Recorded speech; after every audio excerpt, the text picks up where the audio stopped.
Good evening. It is 5 p.m. and I'm going to call the work session to order. Just a little housekeeping item.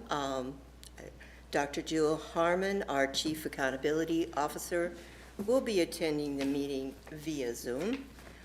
And now I'd like to call upon our Superintendent Vela for the introduction. Superintendent Vela. Thank you, President Hamada. I'd like to introduce Mr. Ben Rarick, our Associate Superintendent of Finance, to begin our presentation tonight. Mr. Rarick. Good evening, board members. It's my pleasure to be presenting to you what will be the fourth and final work session that has been part of the fiscal year 23 budget adoption. What you're going to find here is that, and for those of you for whom this is not the first time, this won't be unexpected. So the final budget presentation includes a lot of content that we've been over before. I've done it in both ways, and because there's a lot of people that watch online, and for the benefit of public transparency, I include it all. That doesn't mean I'm going to be spending as much time on every single slide. Some of these you've seen, but by all means, if you wish to ask questions and delve more deeply into a particular slide, I'm certainly open to that. But there is a method to my pacing here, and that would be to get towards some of the material towards the end where there is actual new information to share, and then queue you up for what you will be asked to do this evening.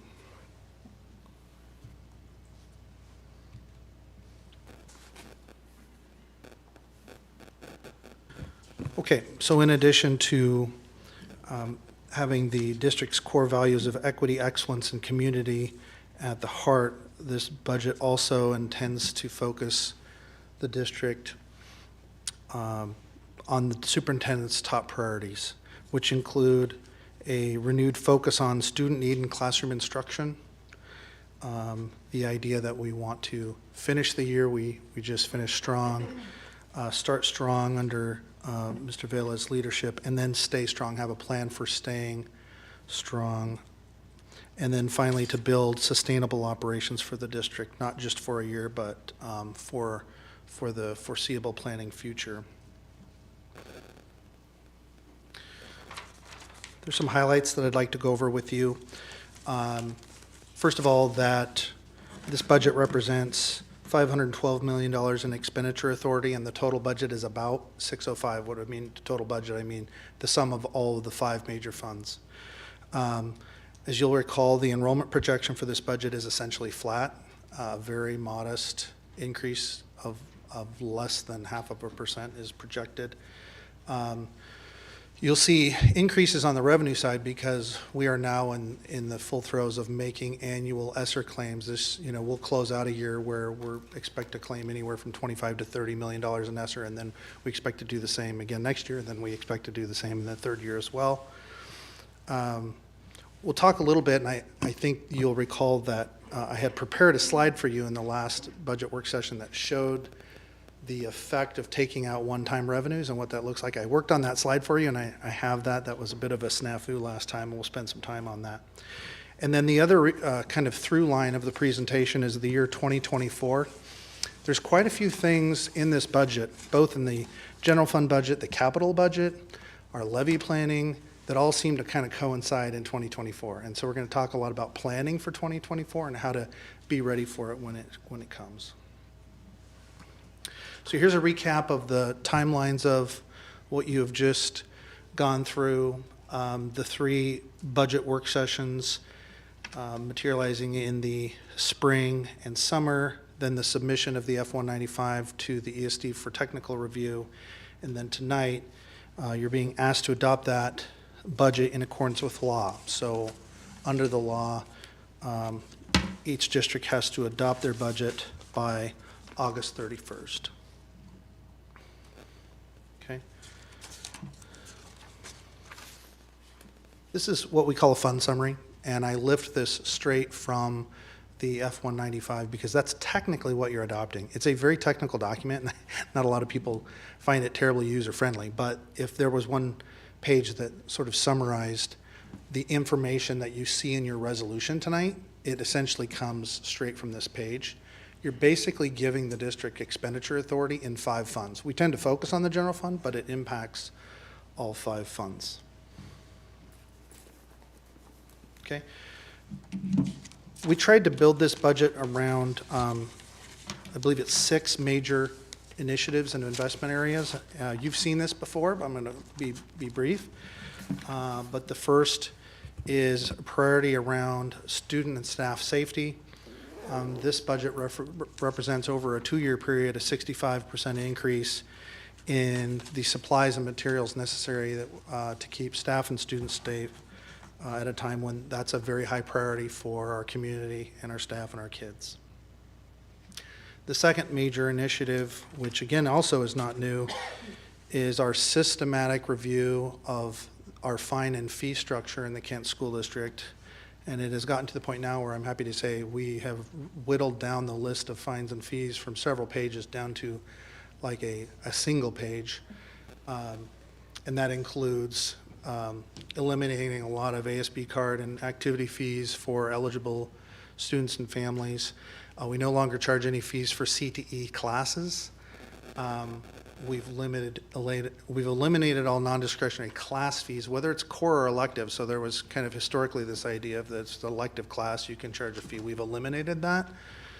And finally eliminated the sale of graduation tickets. Perhaps most significantly is the fact that this will be the first year where if you're a student in the Kent Public Schools and you want to play an instrument, but you're facing economic barriers to that effect, that if you qualify as free or reduced eligible in this district, you will be given access to an instrument free of charge. Third major investment area, and for this we have our ESSER funding to thank. There's some fairly significant investments in the area of social, mental, and social emotional health. We have contracts for mental health services with some of the major providers such as Valley Cities and Kent Youth and Family Services. We also have engaged in a significant contract for telehealth services with Hazel Health. And we have invested in our case management contracts with several of our prominent community-based organizations, such as communities and schools, et cetera.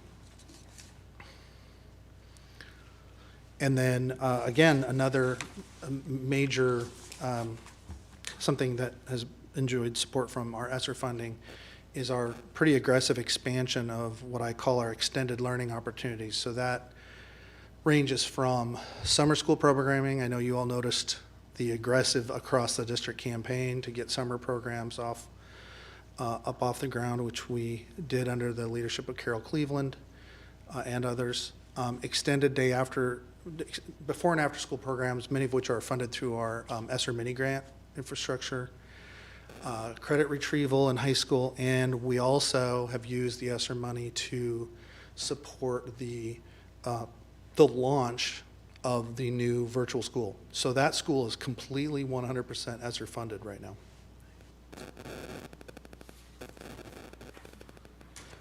You'll recall that co-curricular activities was also a post-pandemic priority for the district, given the nexus to social and emotional status of our kids and the priority that it is for our kids in our community.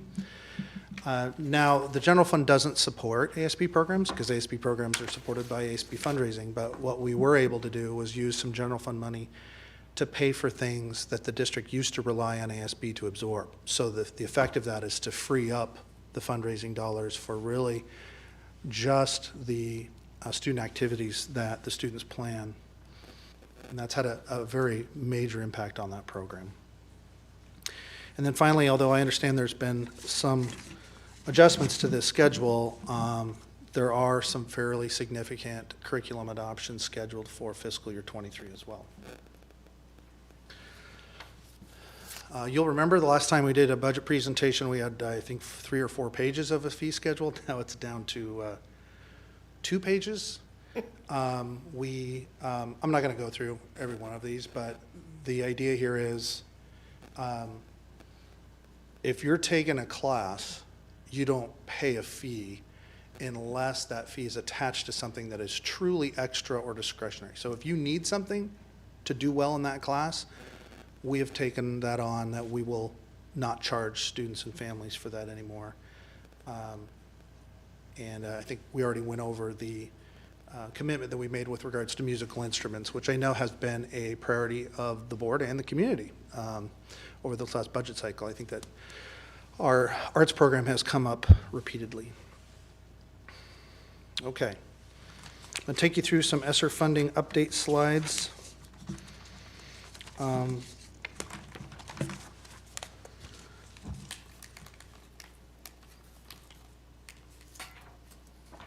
We're at about 24 million of claim now. The total amount that we claim for the year is really sensitive timing. So, if we end up claiming it at the end of August, it'll show in this year. If we end up claiming September, it'll show in next year. So we have some things that we're not exactly sure will reflect in August. But what is kind of materializing here, as we've talked about before, is a kind of a 3-year layering out of approximately $30 million in district claims each of those years.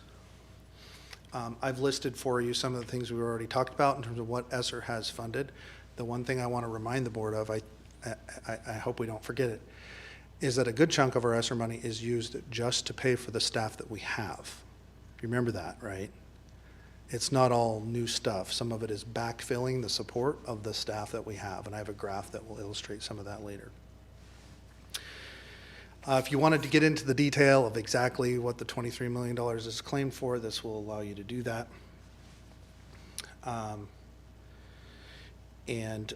This reinforces the idea that we're setting up about a 3-year process where more or less $30 million will be claimed through the end of 2024.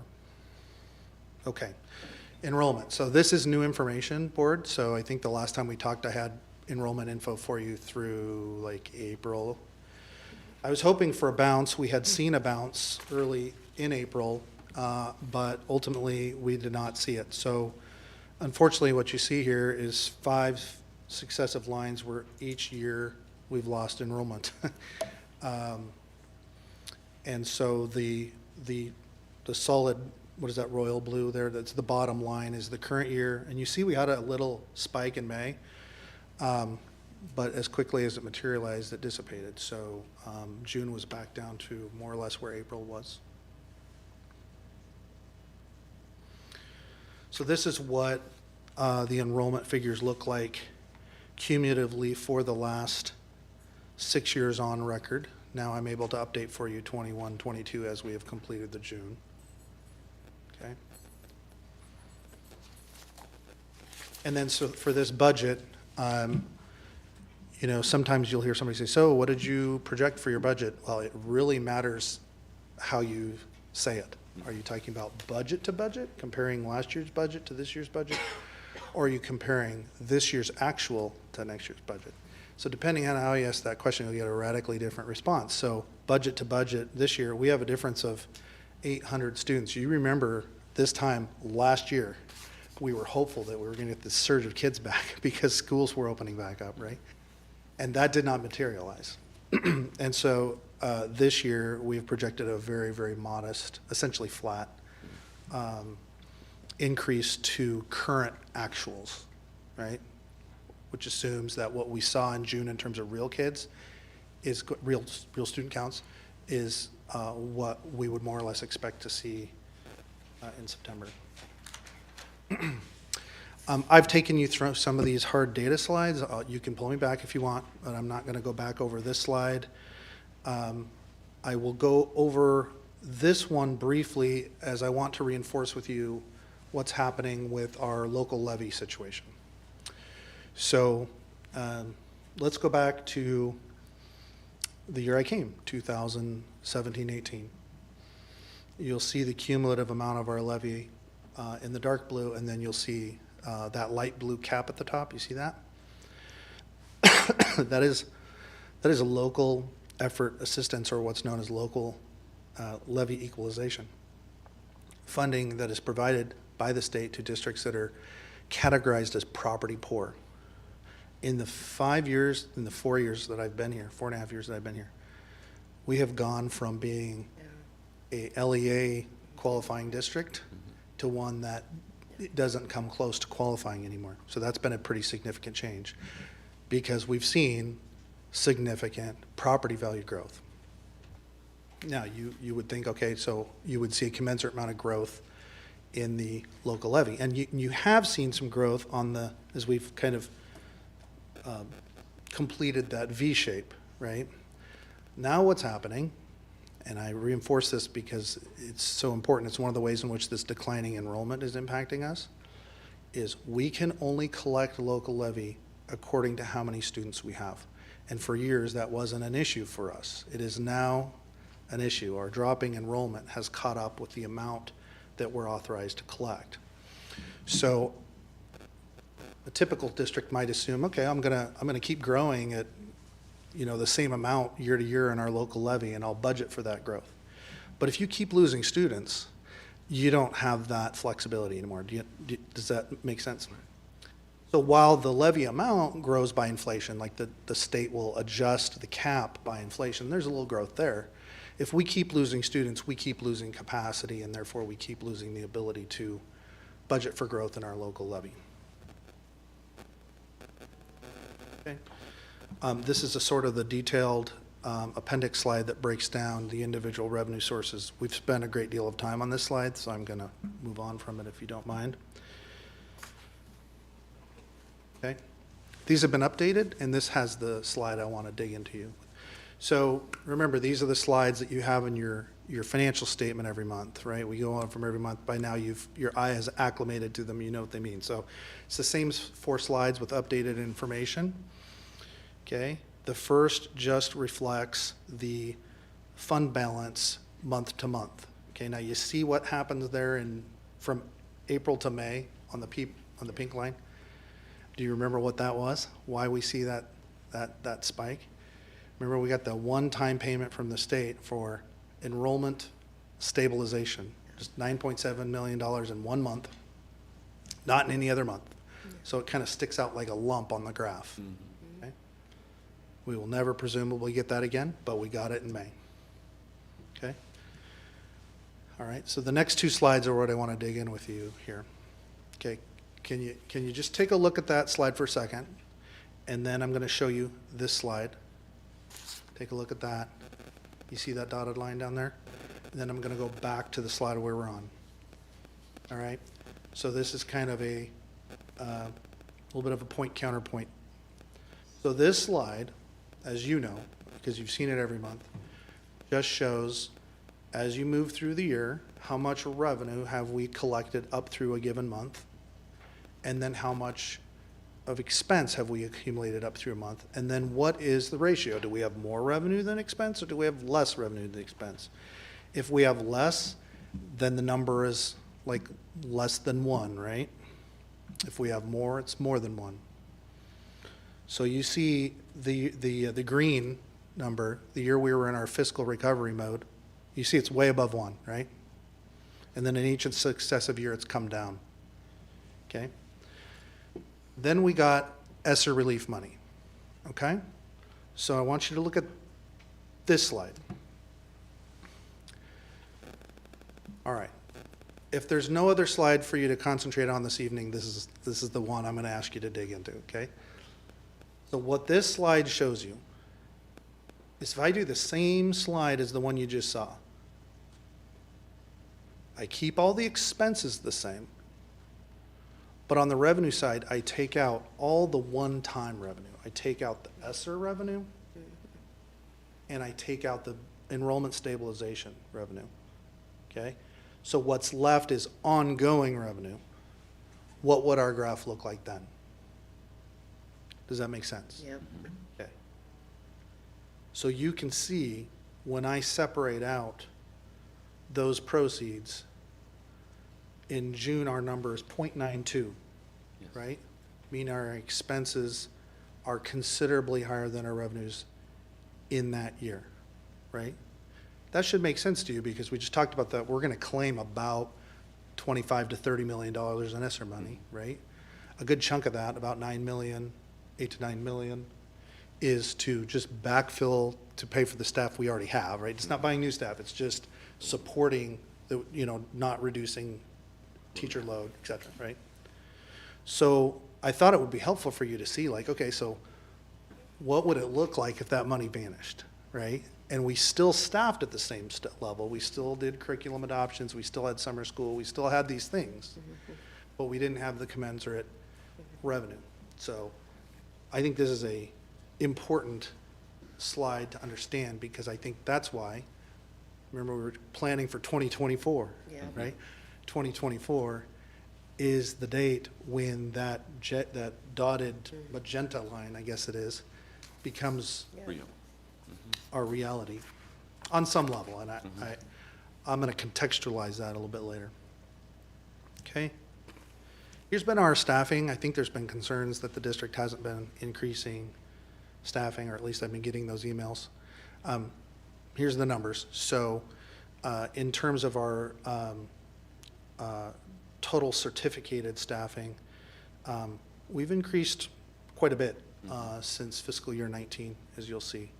The classified staffing has been more a function of, although we have increased some of the actual positions, that's been a tough labor market, as you know.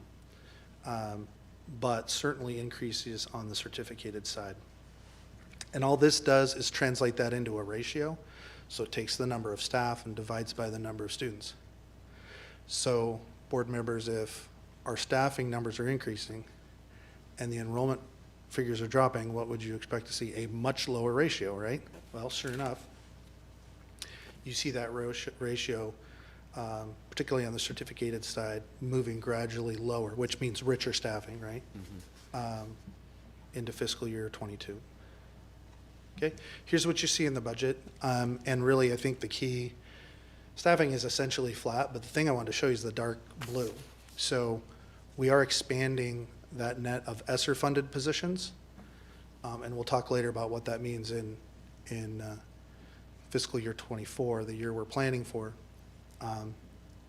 You know, all districts are dealing with this. It's a little bit of a catch-22. You want to spend your ESSER money, so therefore you want to staff, but you know that eventually you have to do something else when that money runs out. So the per student allocations that we provide to our schools, as you know, it's a weighted formula that we use. So we provide a base rate, and then if you are a student that's free reduced eligible, or you're an EL learner, or you're an IE, or you get, you know, multiples more than this, but this is the base rate, and it is matched at the prior year. The reason it's matched, frankly, is that schools that want to do something in their school, they want to do a program, they're coming into us with ESSER mini grants. And I think we've rejected like one ESSER mini grant all year, and it was purely for legal reasons. So schools that want to do these things, we're letting them do them through the mini grant process. And you've been apprised of these numbers. I haven't updated these since you've seen them last. Okay.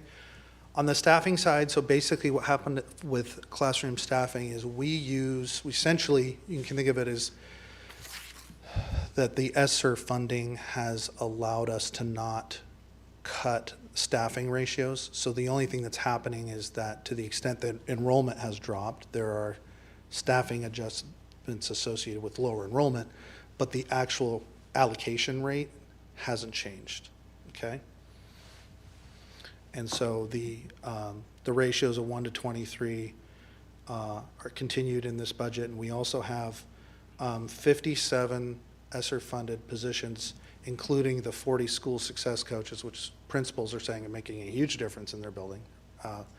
That's their favorite part of the ESSER funding, is those school success coaches, as well as staffing for credit recovery and the virtual academy. So the virtual academy is a major it's a major initiative. Like we really jumped in with both feet, and so we're going to fully staff this thing, and you know, just jump in with an upfront investment.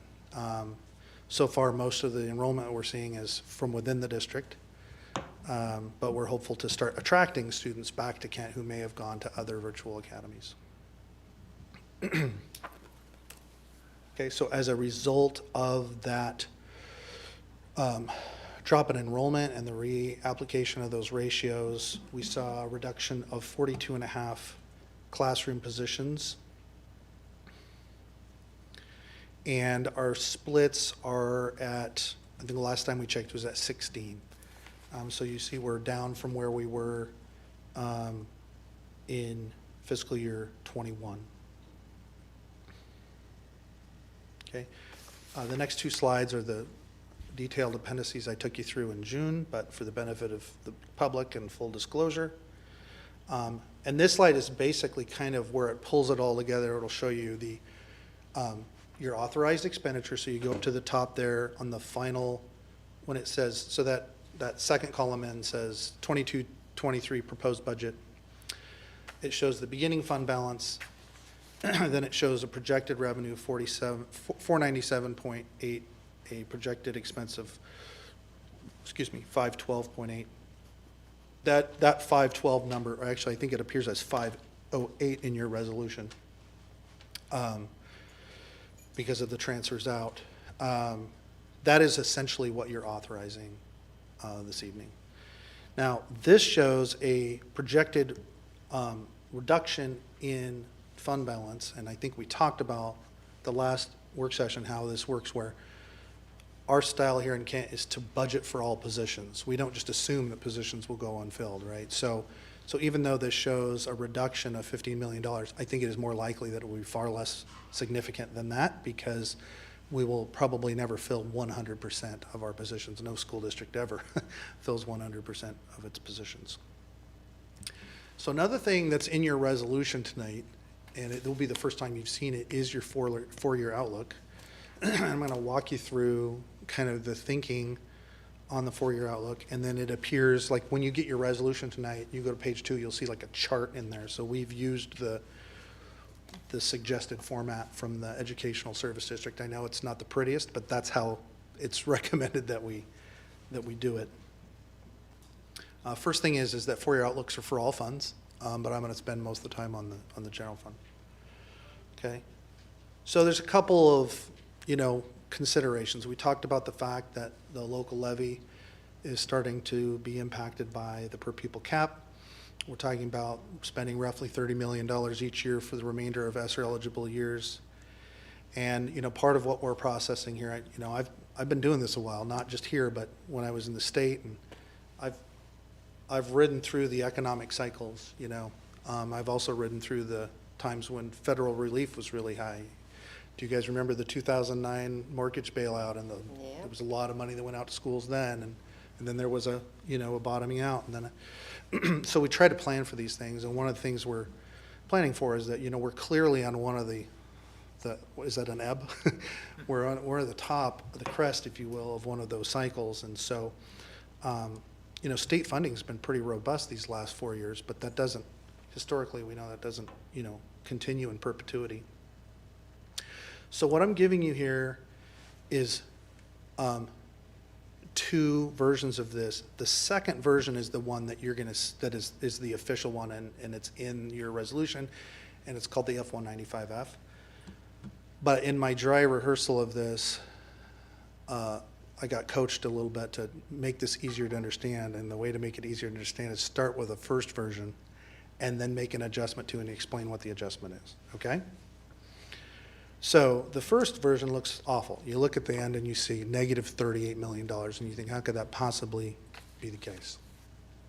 So I'm going to explain to you the assumptions that underlie this version, and then I'm going to explain to you that I understand that the assumptions of this are not reasonable, and then I'm going to go to a reasonable set of assumptions. But it helps you follow how how you would process that, okay?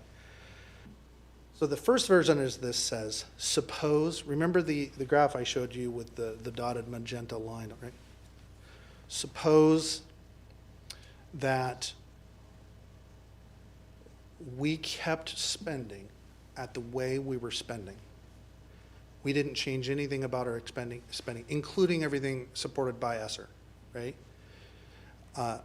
Whether one time, ongoing, whatever, we just kept spending at our current trajectory. And we assumed inflation-based increases, and we just kept going, right? And then in fiscal year, beginning in 24-25, the one-time money goes away. And again, I understand this is not a reasonable assumption, but for this one, and we made no adjustment. You see what I'm saying? Obviously, we would make an adjustment. For this, you're going to see if we made no adjustment, okay? That is how dramatic that departure, because just think about, everybody's telling us how much ESSER money we have. Indeed, it's a lot of ESSER money, right? So when it goes away, it's a lot of money to go away, right? So then you go to the next slide and you say, okay, well, that's probably, that's a really aggressive assumption. Now let's talk about something that's a little bit more like, what would we actually do, and what would be a less extreme example. So in this version, we say, okay, let's start with the same set of assumption about revenue. And then on the expense side, we say, okay, we're going to go through the list of all of the things that are supported by ESSER. And we're going to start ticking things off. We're going to say, that's not continuing, this is continuing. That's not continuing, this is, right? And try to get that down to, it's like, okay, what were the things that would be really hard to cut? Like the virtual learning school, okay? We have 12 FTE in the virtual learning school. We have no intention of cutting it, right as it's getting launched. So we would have to continue those expenses. You see what I'm saying? Okay, so we went through and did that. And the reason I show you this after kind of the version 1, version 2 is version 2 was a lot of work to get to. It assumes a lot of things were quote unquote cut. You know what I mean? So there's work to do just to get to this. Okay. And that's the thing to understand is that as we talk about ESSER in the press and people are pointing out that we have a lot of ESSER money. Yes, indeed we do. And we're spending it, right? So when it goes away, it's still a lot. It's true on both sides, right? It's either a lot now and a lot later or neither. And so it's going to be just as hard to come back from, right? And so that's what I was going to try to give you some examples of the things. If you beg my indulgence for just a second, I've had a few things going on. Actually, I have a question for the superintendent. I mean, it's real hard to look at that in 2024, 25, and recall that that typically is a levy renewal year. And I don't know whether the state is projecting some of the damage from ESSER and what that will affect in terms of any formula. Do you have any sense of that? So not a confident sense that they are going to backfill for us. In fact, after the levy stabilization dollars, they told us we already see zero for that as an example. They also know when ESSER ends. And so given that, I don't believe Mr. Eric also has heard anything about any formula that's going to keep districts, not just Kent School District, districts that already were experiencing that line you saw, different than Kent School District, that's where some problems are. So it's really forecasting that we're not going to get that backfilled, and what can we do as a district, knowing that sooner than later. And I think Mr. Eric, over the last at least year and a half, has been talking about that stair step. Recall that? Yep. The board as I look. Absolutely. That's really what we're talking about. Yep. So Mr. Eric, if you want to add anything to that. Well, I was just going to try to give you a feel for, like, because it's literally kind of line by line painstaking work. Like, what could we not continue? What could we, So things like, okay, will we have every intention of continuing the virtual learning school, right? It's appropriate to fund it with ESSER money because that was part of our ESSER plan, right? But eventually we would have to transition it off to the 8 to 9 million of what we refer to as backfill. So the money we use to fund the staff we have. Obviously that would continue, right? We would have to just find some other way of, right? The investments we've made in community schools like extended learning, summer school, like we just feel like that's had such a profound effect. I mean, these are difficult decisions, needless to say, but that's been part of the superintendent's kind of vision of, starting strong, so it's hard to put that on that. So those are things that's just a selection, right? But I'm trying to give you flavor for like each one of these things, like is a difficult, but we also have like 40 success coaches in there, right? So in this version, we didn't include the 40 success coaches in fiscal year 25. That's going to be, that'll be we have a whole host of COVID expenses, contact tracing, all the equipment, all that, we assume that will discontinue, so we took that out. So I'm just trying to give you a flavor for a conversation that I seem to find myself in a lot recently, that a lot of money means it's a lot of money. If it's a lot of money and you're relying on it, then it's a lot of money when you have to slide off of it. And people don't think of it that way necessarily, but that's kind of what long-range planning is in that regard. Mr. Rarick, I'm going to stop you for just a second. First of all, to project this is like extremely time-consuming, and I appreciate that. I mean, this is what it takes to get balanced, really, budgets and visions and looking ahead for a long term. I'm wondering, though, as we're seeing this, and I understand you have to kind of wean off some of the things that are going to have to stand alone by themselves and be self-sufficient, or that hopefully there'll be some no more need for that, no guarantee that COVID doesn't go on in other areas. Right. But I'm wondering if because we're very concerned and want our community input in our budgets and stuff, and I also realize the expertise that the staff and all you people who've had experience in this for a lot longer than just, say, me, a community member. I've had experience with budgets, but not education budgets, so your knowledge is superior to mine by far. But I wonder if at that particular time, as we're weaning down to where we have to be to a projected budget that's going to keep and be sustainable, will there be any conversations with our community, like, if something's really favored by our community and all of a sudden we decide it's gone, and then, oh my gosh, that's what I really was out to school for. But explaining to our public and saying, all along, are we going to, and I guess this is probably a question for you too, Superintendent Villa, I'm curious if we have any plan to include our community a little bit more, because they feel a part of the budget and what they're doing, and have a better understanding. I mean, I think in the past, and I don't want to talk about the past is the past, but it also brings things that people have hard times forgetting, is that the community, in what I saw in the community I've talked to, felt left out of the conversations. And I know that's extra work, but it is definitely something that needs to be done. And just a little short, I'll shut up now and you can tell me your answer and I'll quit talking. I think what I'll add, and then I'll turn it over to Mr. Eric again, is that I think we started that a couple of years ago with our budget review committee, as you recall.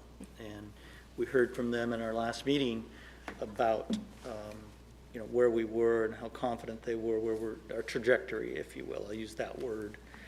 So that's the first thing. And then, as Mr. Eric mentioned in his slide before, and when I've shared a vision of finishing, starting, and staying strong, that is the focus. And so we stay strong together, and as much input and transparency, if you will, where our dollars are going. That's what Mr. Eric is doing, talking about the ESSER dollars. He also showed you levy dollars on how the amount that we're able to capture. All of this is a part of that, in being transparent in where these dollars are going, because we're going to have to go back out for those levies are critical. And so this work that we're doing together as a board and superintendent governance team is important. So I'll stop right there and then give it to Mr. Eric to add any additional information to that. I didn't have anything to add on that. You know, I've really we've been trying our very hardest, and I think the amount of budget information that we put out there through work sessions and through board meetings, I don't see it in any other district. You know, there is an attempt to not only just put the information out there, but be transparent and explain it in ways that could be conversational, people can kind of latch onto, as opposed to just kind of be technical about it. But These type of budget things are complex, though. I mean, and it's this slide to me is very, very helpful. I hope our community takes advantage and looks at that. Again, we can't be just thinking about today. And I rely on you a lot, and I'm on you a lot, so I appreciate that. Thank you. so we've talked about the general fund almost entirely to this point. There's a couple of highlights that we should go over with regards to the other funds. Now, ASB, you approved that, but really you were authorizing the students to go out and raise money for their services, and that's an important thing, but we delegate to them the ability to raise money and craft programs as long as it's in the confines of the law, right? One of the ones where there is some activity and things to think about is capital. So, as you know, we are kind of reaching a key transition point with our capital budget. And one of the things you'll see is, and this, we've been advised this is technically the right way to do this, is the district is planning to go out for a bond in April, I believe, of 2023, right? Now, whether or not, A, that would be successful right away, B, we would turn right around and sell a bond before the end of that fiscal year, there's a lot of unknowns. But for the purpose of preservation of options, we have shown the kind of the hypothetical success of that bond and a subsequent sale, so that you wouldn't have to come revise the budget if that happened. Does that make sense? If it doesn't happen, then of course we wouldn't have the proceeds to use anyway. But if you're wondering why there's just a large amount of revenue from the sale of a bond, that's why it's far off, but that's why we plan for it.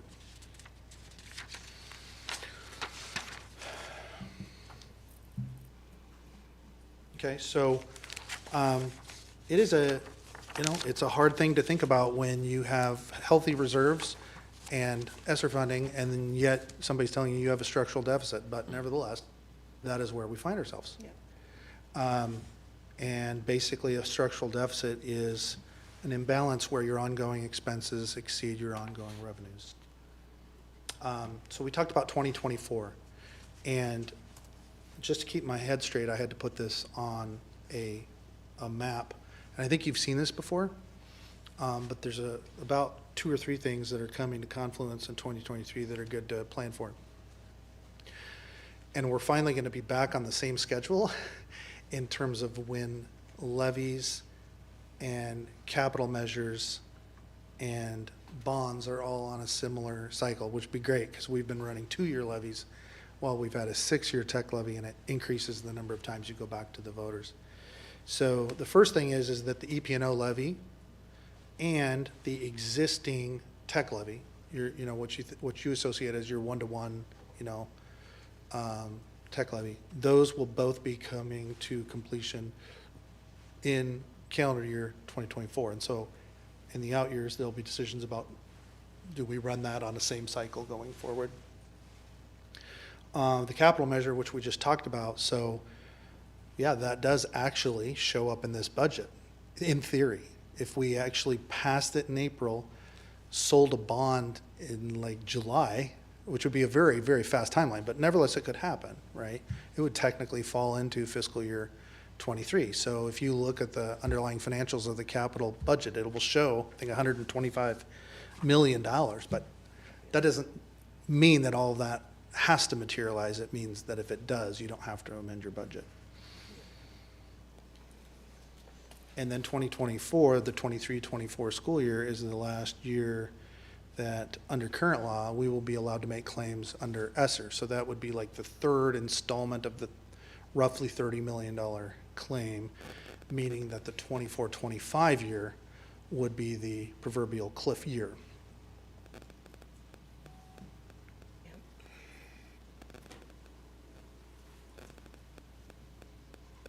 So we're now on year 4.5, I guess, of the original goals of the budget community in terms of resuscitating our bond rating, eliminating, you remember, we used to have an interfund loan in this district, and staying revenue to expense positive, which we have been, thanks to the relief of the federal government, to maintain a fund balance, which we have been doing without challenge recently.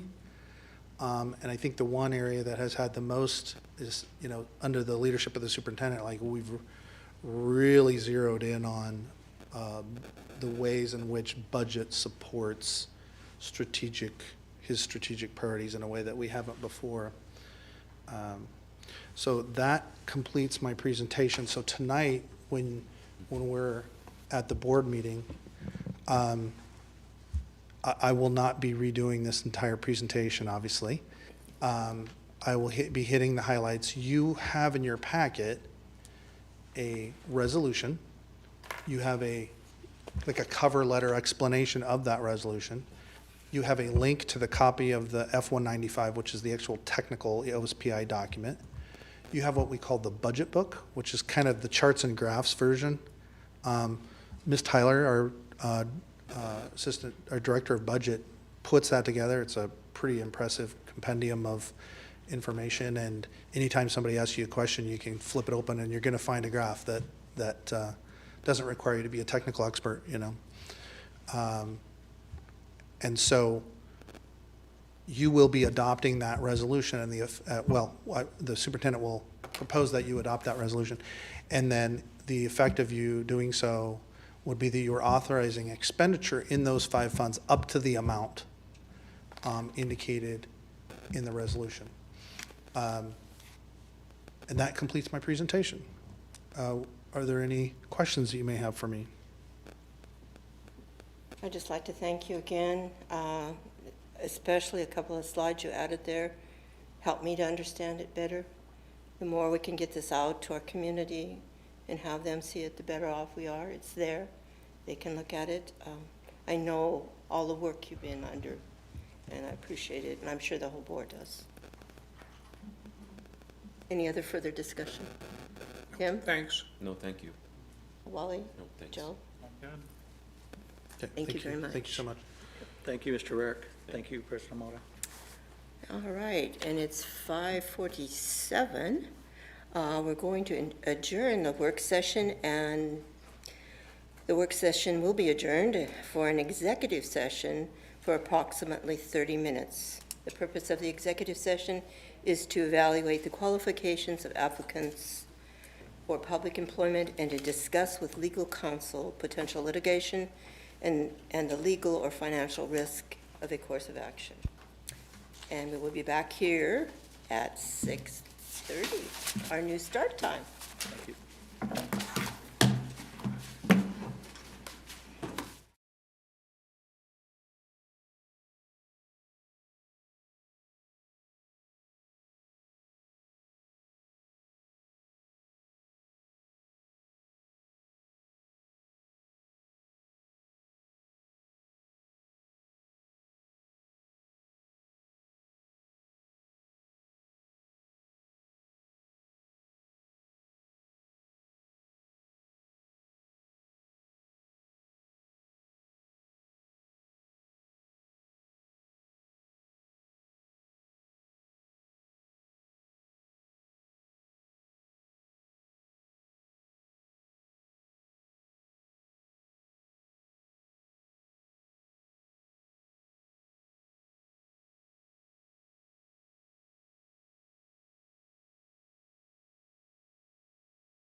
good. We're good.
Should I say something? What is the question? Yes, so just announce that we'll be calling to order in just a moment. So Okay. you have everybody in the room. While media finishes up their connection, and we'll start. May I have your attention for a second? We have media connecting some cable here. We're ready to start, but we want to be respectful of give them a couple more minutes. And if we could just kind of have quiet here till we get going. And once they give me the heads up, they're ready to go. We want to be respectful of everybody here tonight as much as possible.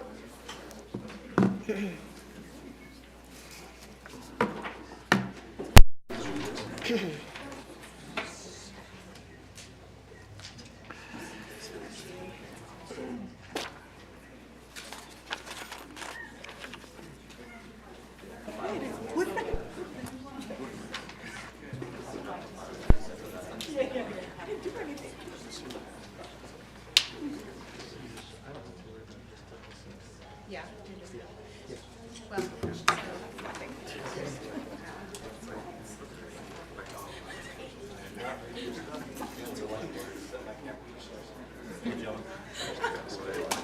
First does it.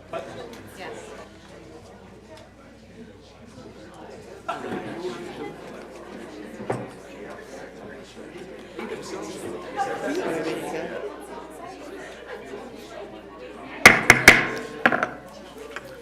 It is 6:31, and I'd like to call the meeting to order. A housekeeping item.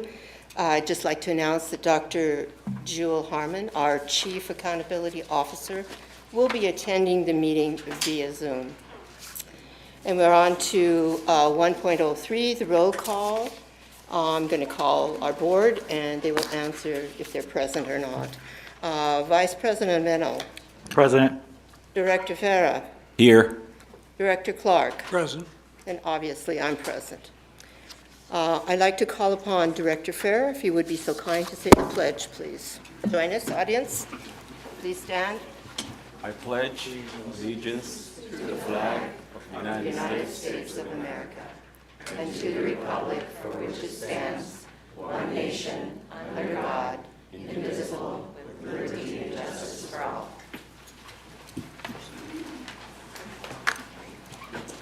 Well, welcome all you people out there. It's exciting to see all you participating in your government and your schools. That's the way we should be doing. Want to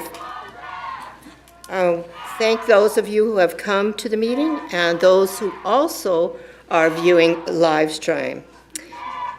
Just a little about the process for the audience participation. The purpose of board meetings is for the board to conduct its business in public.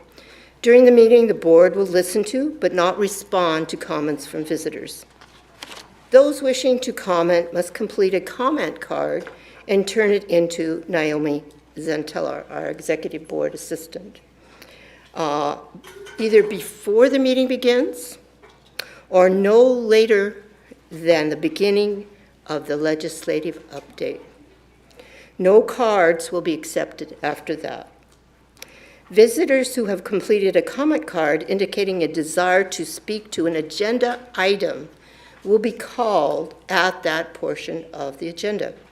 There is a brief delay in the live stream audio, so if we're kind of waiting about 30 seconds, it seems like nothing's happening, we want to be respectful so they can come and we can hear them. All right.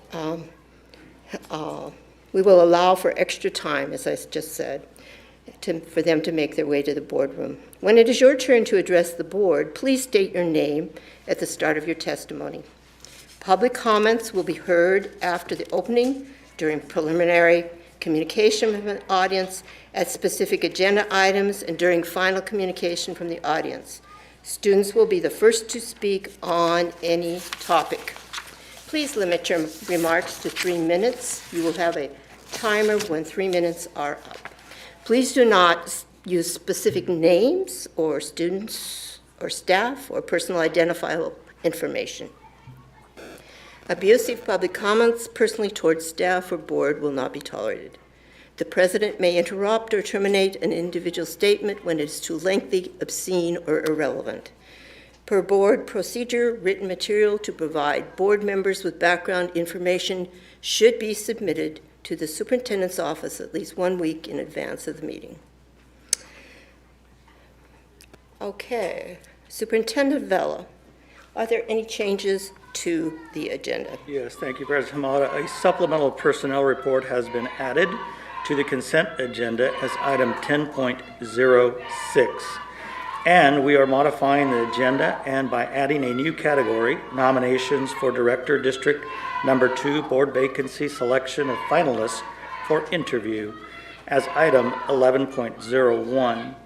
The current category under 11.0 is Communication, which will now become 12.0. All right, I'd like to ask a board member to make a motion, please.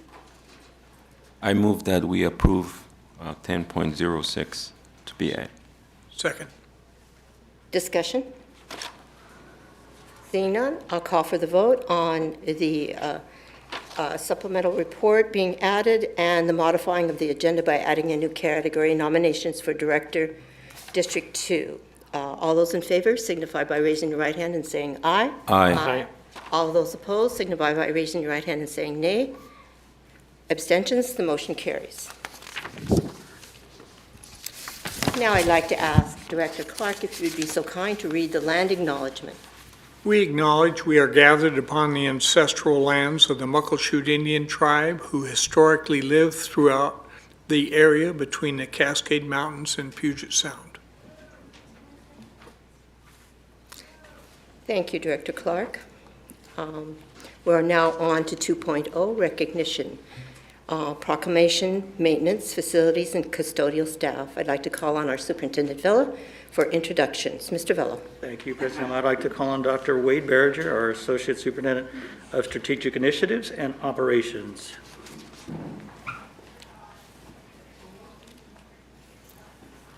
Thank you. Good evening, President Hamada, members of the board, Superintendent Vella, Ms. Santillo. Appreciate the opportunity this evening to recognize one of our many groups that support our students in our schools throughout the year. That is our maintenance, facilities, and custodial staff. They spent a good deal of time this summer, not only our full-time employees, but temporary employees as well, supporting and getting our schools ready to begin the school year. And I'd like to invite up our Assistant Director of Maintenance, Kurt Anderson, to talk a little bit more about our appreciation that we have for those employees. Kurt? President Hamada, members of the board, Superintendent Vella, Ms. Zanatella.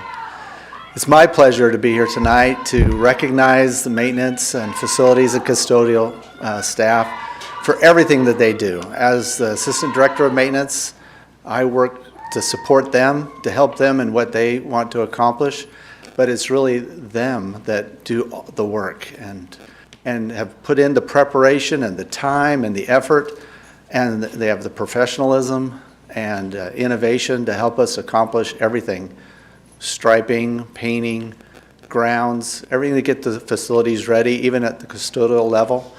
And I'm just so proud of them, and I just want to include both the maintenance team and the environmental services team that have worked all through the summer to get school ready this year. So it's just my privilege and honor to work with these ladies and gentlemen. Thank you so much.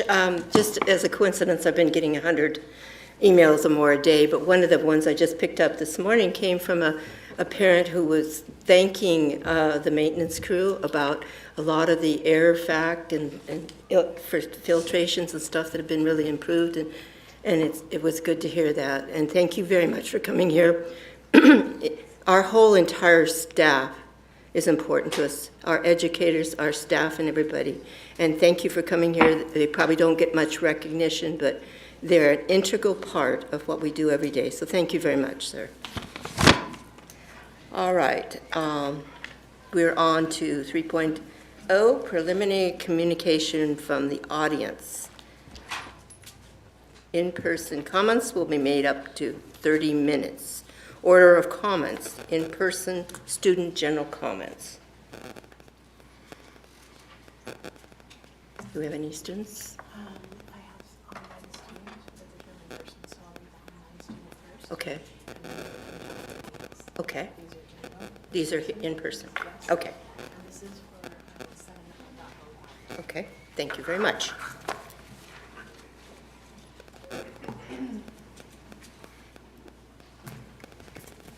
We have a student online, and our trusty, hardworking executive assistant is going to read that. Go ahead, please. Thank you. Thank you, President Hamada, members of the board, Superintendent Vela. We have 2 online public comments, there are 5 online public comments, 2 of which are from students. So I'll read the students first. The first comment is from Trevor Tom. Hello, my name is Trevor Tom. I'm a 12th grader at Kent Ridge High School. I'm very disappointed to hear that KSD has not come to an agreement with the KEA Teachers Union and school might not start on time. I'm in the process of filling out college applications, and one of the things required on a lot of applications is my current 12th grade class schedule. That's something I don't have because KSD withholds it until the last possible second, which is very frustrating. I should already have my schedule by now. As a result, I can't finish my applications to a bunch of colleges that I'm trying to apply to. I also signed up for 4 AP classes, and testing is based nationwide. It puts students in our district like myself at a disadvantage because we start off behind and have less time before the AP exam. Another thing that disappoints me is regarding our laptops. If school doesn't start on time and teachers keep striking, we are not going to get our laptops for a while. This is a resource that students need, especially 12th graders. Some students don't have access to technology, and their laptops are important. School districts are supposed to be all for the students. However, there have been multiple actions and decisions by KSD that have shown me they don't care about their students. This KSD is supposed to successfully prepare all students for their future. If you truly wanted to prepare students, you would acknowledge the main problems and figure out solutions. Schools teach us leadership skills that apparently need to be taught to our district. Our district has to do a better job of getting our priorities straight. The problems in this district that are out of students' reach should not negatively affect us. I'm begging you to step up to the plate and get this taken care of tomorrow ASAP so we can start school on time. Thank you for your time, Trevor Tom.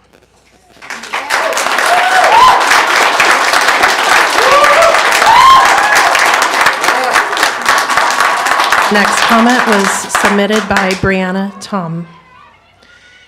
Hello, my name is Brianna Tom, and I am a 10th grader at Kent Ridge High School. I am extremely disappointed to hear that KSD might not start on time as they have not reached an agreement with KEA Teachers Union. It is upsetting that KSD is not thinking about how this will affect us students, as we are the people who will be dealing with the consequences of delaying the start of school. Not only will delaying school cause a tremendous effect on our learning, it will force us to most likely have summer pushed back. We have already lost so much education because of COVID over these last 2 years, and this delay will only push us back further. If the motto for KSD is successfully preparing all students for their future, how exactly will this delay prepare all of us students for our futures? Think about the right thing, and I hope you will all come to an agreement with the KEA Teachers Union for us kids and not for the adults. Thank you. Brianna Tom.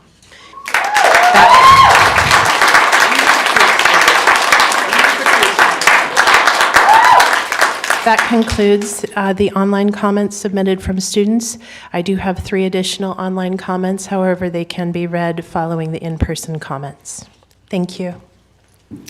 Thank you, Ms. Antella. All right, so we're going to start out with the first, and that is Shannon Jefferson Hernandez. Sorry, hold on. Thank you. My name is Shannon Jefferson Hernandez. I am a mother. I am a teacher at Mill Creek Middle School, and I'm a voting constituent of the City of Kent. As a spokesperson for 27 KSD for Change, I, Shannon Jefferson Hernandez, would like to state for the record, 27 KSD for Change is filing in court to recall the Kent School District School Board. An OPMA, Open Public Meeting Act lawsuit, will also be filed against individual board members. Repeated violations of law and policy have led to this. It is the position of 27 KSD for Change that open public meeting violations and conflicts of interest do nothing to serve the students in the Kent School District, taxpayers, and broader community. On Monday, August 22nd, the Kent Educators Association Union of Teachers made a vote of no confidence in the superintendent of Kent School District and the Kent School District School Board. The significance of this vote represents Kent School District teachers' frustration and the school board's ability to oversee the superintendent. Educators have valiantly followed the superintendent while respectfully sharing comments, concerns, and suggestions to the school board. Those statements have repeatedly been ignored by the board and dismissed by the majority of the leaders this community trusted were looking out for the staff, students, and families of Kent School District. The actions and decisions of leaders directly impact the lives and futures of whom they serve. To trivialize violations of policies and procedures does not dismiss errors.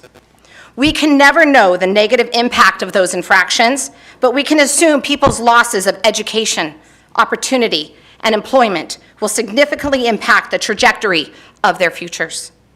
Students, staff, and families will potentially endure trauma and tragedy due to a school board's failure to operate within the law.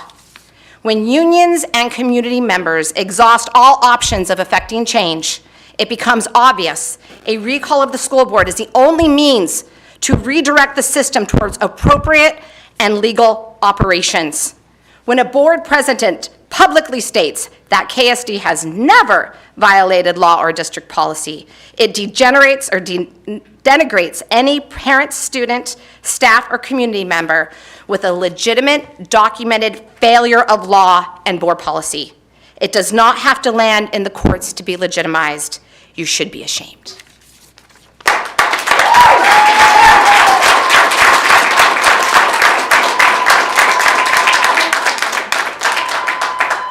Next up is Nicole Mulder.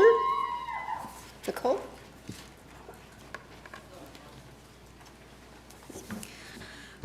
President Hamada, members of the board, Superintendent Vela, my name is Nicole Mulder. I am a tax-paying and voting community member. I am a KEA member, and most importantly, I'm a parent of a KSD student. After 11 productive years in 2 other King County school districts, I moved to Kent and applied to KSD.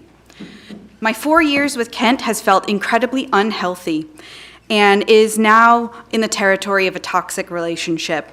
And let me be clear that this only centers on district leadership, not my school community. It was my naive hope that having a new superintendent would directly address the adversarial relationship between KEA and KSD.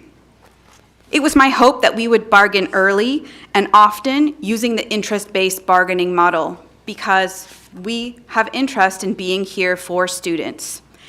And we also have interest in the fiscal integrity of our school district. KEA has no intention of bankrupting our school district, nor do we want to pay for toilet paper again.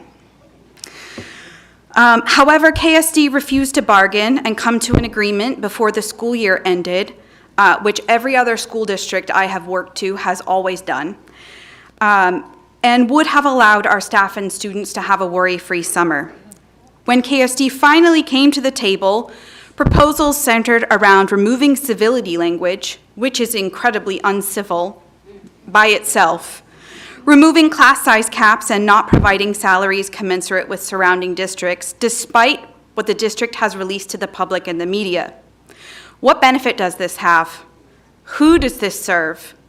Can I remove expectation of civility between my students and myself in my classroom? No, I can't. Does it serve students when there's an overload of 28 students in my class who have a 7-year span of math and reading ability? I have started in overload every year I've worked for KSD. And the only year I didn't stay in overload was when students moved partway through the year. How is that a free and appropriate education that we are required by law to provide? Our students need reduced class sizes, mental health supports, fully staffed schools with appropriate paid paraeducators, teachers, office staff, custodians, mechanics, and I apologize if I've missed any other union that's still bargaining right now. Less staff turnover and loss of institutional knowledge, and civil relationships between all adults running or employed by the school district. I implore leadership to research and implement strategies for healing toxic workplaces and adversarial employer-employee relationships.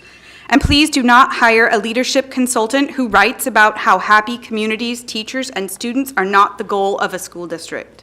Thank you.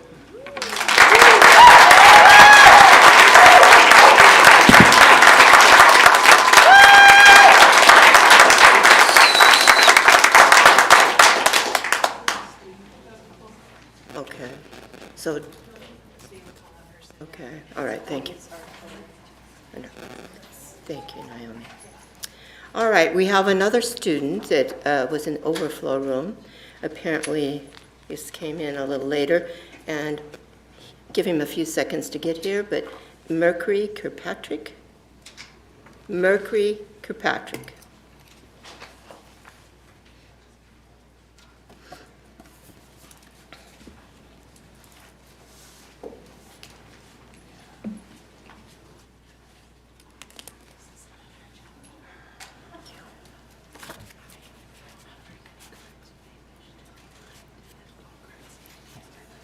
I will, thank you. Mercury Kirkpatrick, is he on his way, or? I don't think it's been 30 seconds. Yeah, it's good, yeah. Okay.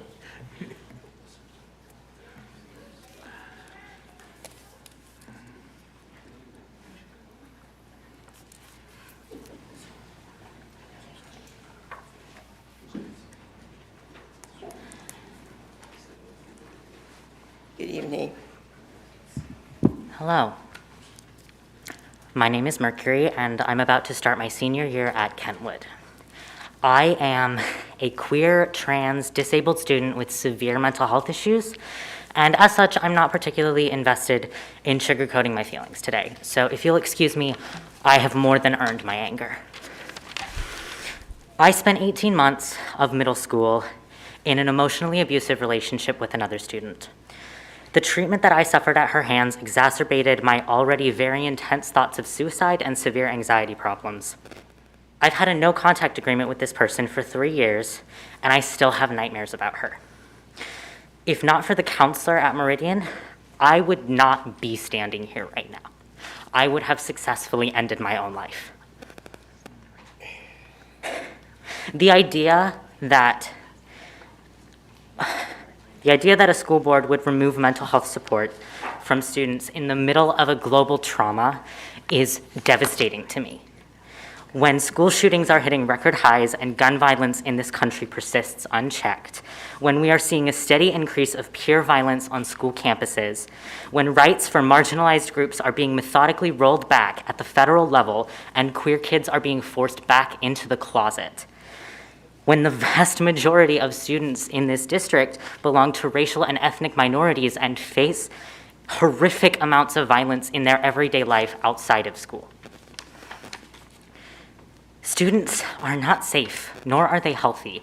Many of us have no access, logistically or financially or both, to any mental health resources outside of school. To deprive us of what little we do have is cruel and selfish, and displays what I can only describe as a callous lack of consideration for the lives of students.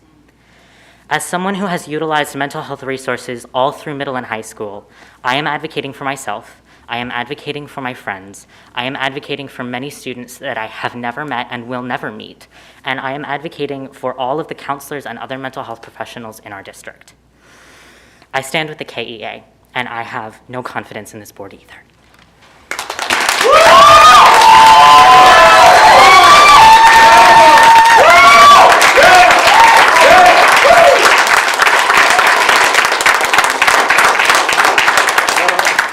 All right, we're on to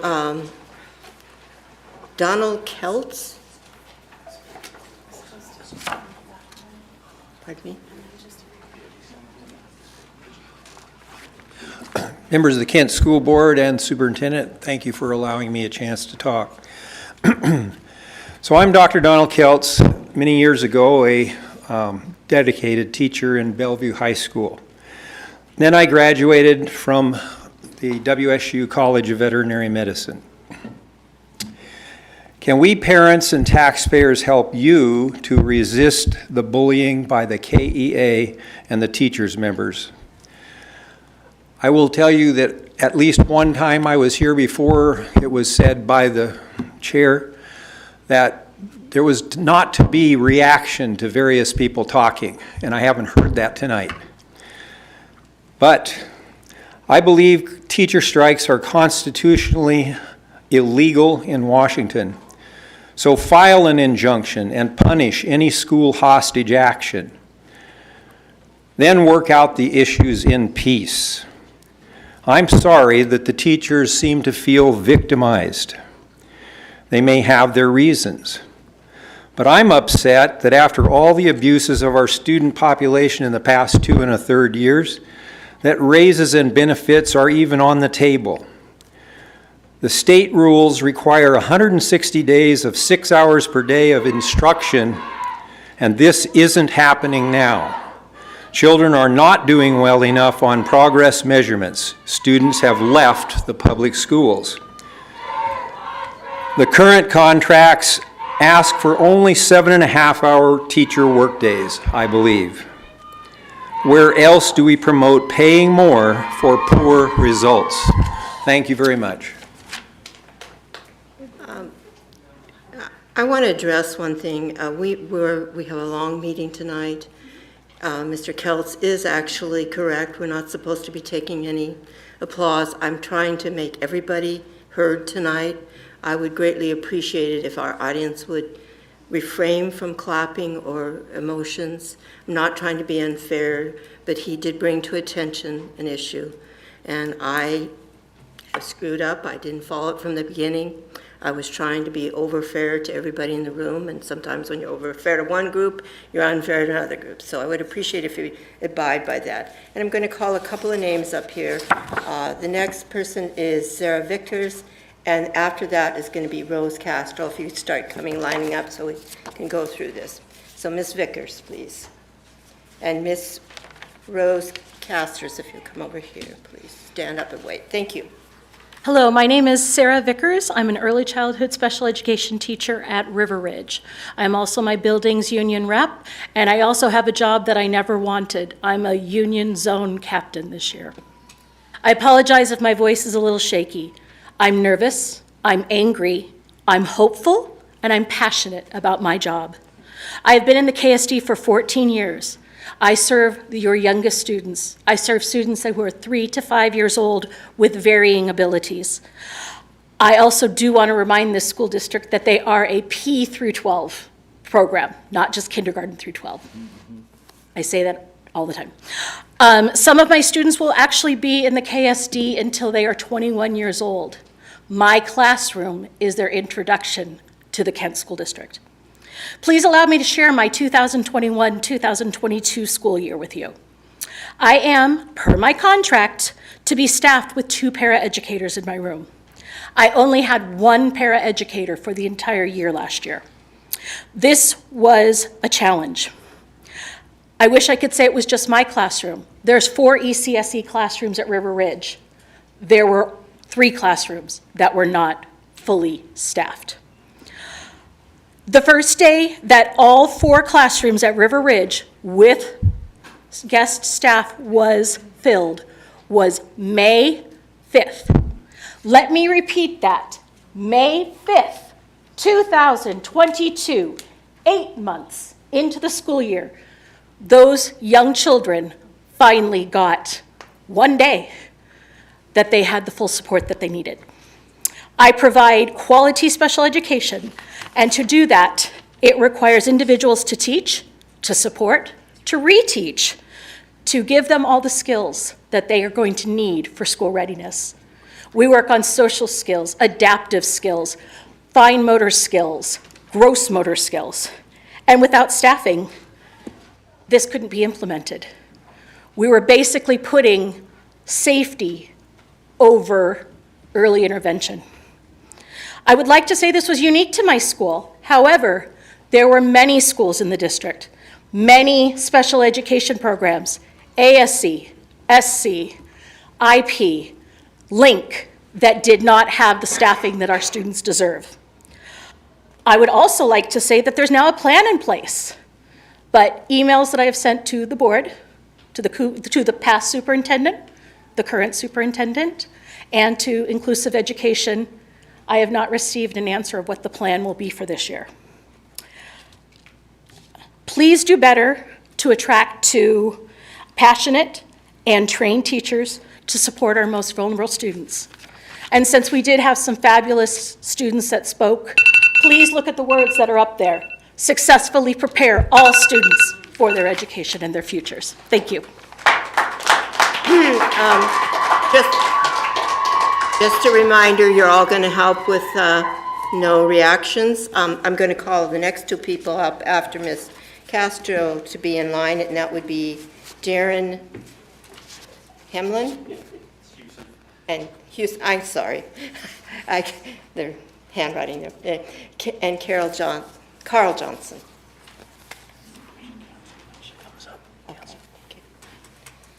Ms. Castro. Good evening, members of the board and Superintendent Vela.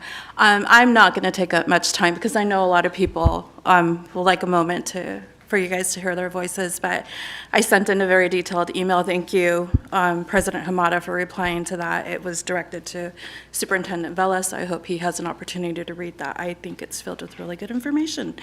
I'm here in support of all of the labor partners that are currently at the table bargaining with KSD and especially the teachers, because teachers matter. They matter to my family and they matter to every single student that comes through our doors within our district. And I truly hope that each of you takes an opportunity, I'm sure you have, but I'm asking you one more time to take a moment and really consider everything we are saying, all of the passion and the words of every single member in this room that they're here and sharing with you guys. And please respect the process. We could have started this in May. We could have been done. Everybody could have moved on with life and started school tomorrow, having back to school pictures and meet and greets. But that's not happening because we delayed the process. It can't happen again. It's ridiculous in a district our size that we delayed it as long as we did. Superintendent Vela, I direct this to you. Espero de todo corazón que usted, por favor, recuerda que lo que sembramos, tarde o temprano, lo hemos de cosechar. ¿Sí? por favor recuerde de dónde venimos, en dónde está usted ahorita sentado. Me da orgullo ver un latino ahí, pero al mismo tiempo me da mucha tristeza. Recuerde por qué estamos aquí, por los estudiantes, cada uno. Thank you, guys.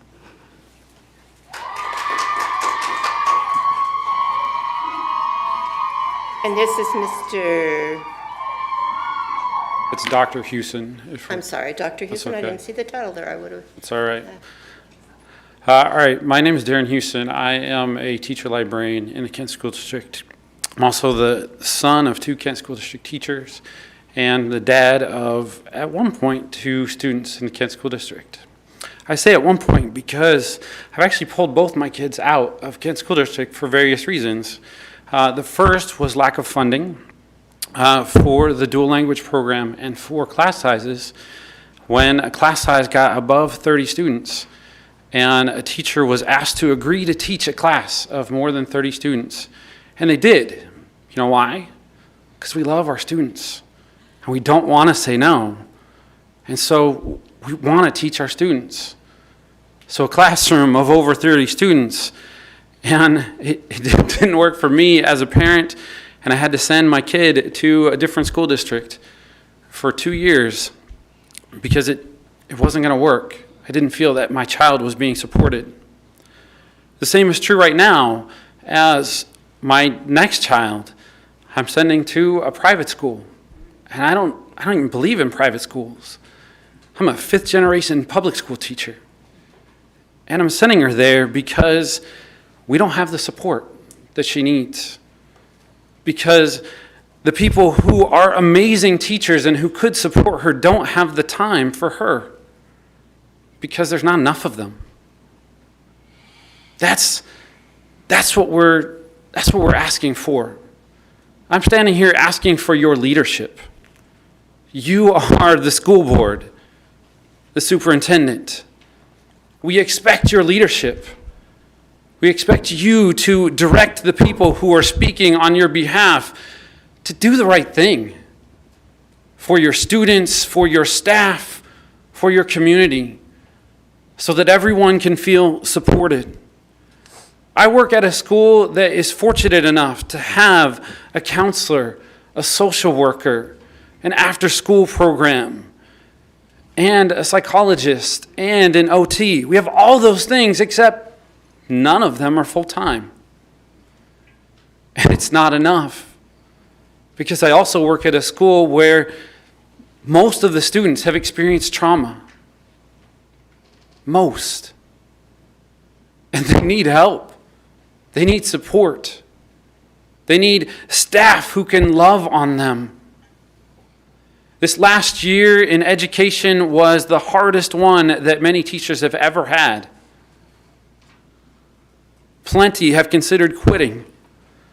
I get emails asking me how do they separate from their contract because they found better offers somewhere else. We are losing amazing teachers.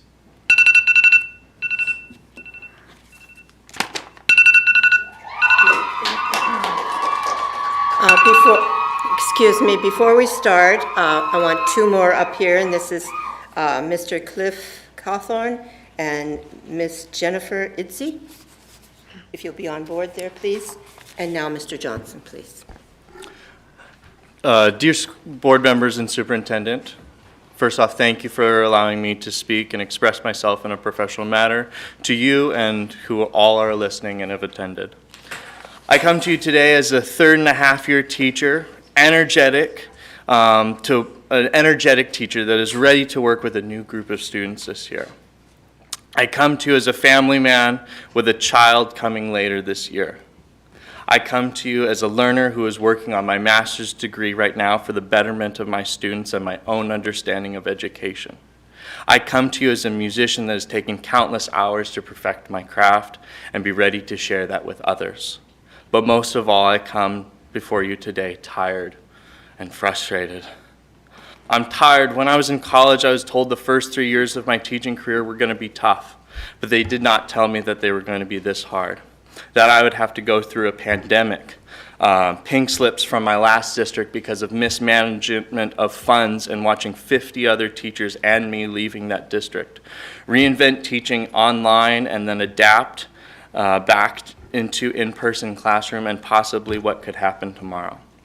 When I signed up to be a teacher, I wanted to share with the world the joys of music, and I knew that with the right support, I could make magic happen in my classroom. I wanted to be like my high school band and orchestra teacher who got me into teaching from inspiring so many other students, and I want to also inspire other students to follow and pursue the discipline of music. But with how the last few years have turned out, it feels like those who are supposed to support me do not want me to inspire people or show people the joys of music, and further provide a meaningful education to our young community. It is frustrating to see that the expectations for us educators are so incredibly high, and for good reason. I completely understand, but the expectation for our leaders feels incredibly low.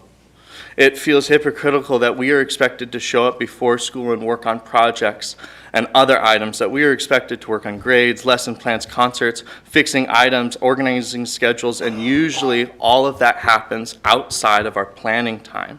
And to hear that our already given planning time in the school day is going to be taken away, I don't know how I'm going to be able to fit all of it in and provide a quality education for my students. As I mentioned earlier, my family is growing by one person in the latter part of the winter, and my wife and I couldn't be more excited. We're so excited to show this child the joys of the world, but I'm also worried that I might not be able to. I'm worried because those that they say support young kids and families aren't supporting me and my family. To me, I'm sure many of you on the board or in the audience, your family is the most important thing in the world. You would do anything for them no matter what. I don't feel like I can accomplish my job and provide these students with a quality education with the support that I'm getting. I'm willing to put in the extra hours if they are seen and appreciated, but I don't know if that'll ever happen. I need support from my family. I'm committed, but I ask that you are as well. Please.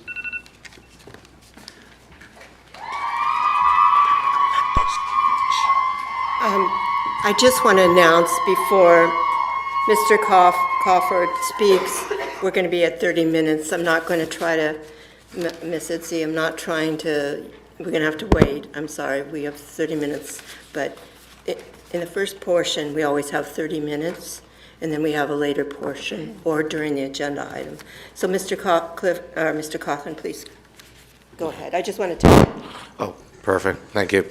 Anyway, my name is Clifford Cawthon. I am a Kent resident, a homeowner, and I'm an adjunct professor in political science at Bellevue College.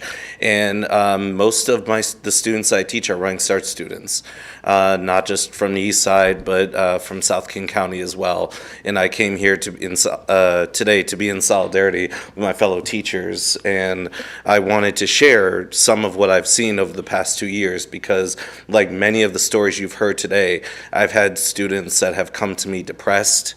I get emails from students basically saying that in many cases they've given up on their path in education and are looking for alternatives. And I have students that I will sometimes hear on Zoom calls in a room full of family and siblings, especially in the early part of the pandemic, because they did not have access to resources. And I'm here today because I was so disheartened, angry, and distressed to hear that this district, that this board, that this superintendent did not do their due diligence in coming to the table in good faith early and getting a fair contract for the educators that have been breaking their backs in the last 2 years to make sure our students can really succeed.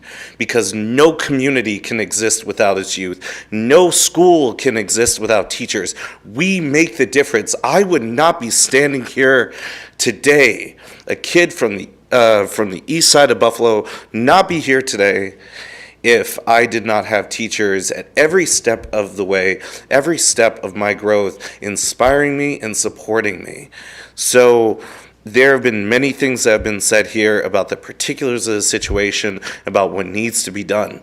So I hope instead of just simply considering this, that you really hear the community and do the right thing and give these teachers a fair contract, the contract they deserve, and more importantly, note that from pretty much every one of the speakers, they did not say, I want more money.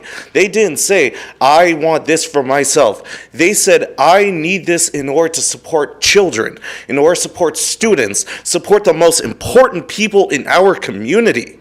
And that's the difference here. This isn't simply about pay. This is about making sure that the Kent School District is an example at a time where just like, some of our prophetic youth said, at a time where our rights are being stripped from us, where the progress of the last 50 years is being decimated, at a time where we are literally seeing history books rewritten across the country to omit the worst of our history and replace that with white supremacist drivel. So I not just ask, but I, as a taxpayer, demand that you give them a fair contract. And for many of you on the stage, not to say who, but I know many of you are good people. So do the right thing.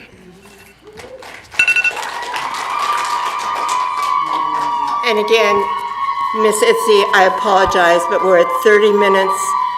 If you wouldn't mind waiting, that's what we've already set a precedent on. And I do want to remind you all that pretty soon you better have your comments back up there. We're going to cut it off just before the legislative update. And if you have any more comments for later on, you better get them in there. I don't want anybody to say that we didn't want to hear from you, but that's the agenda we have set.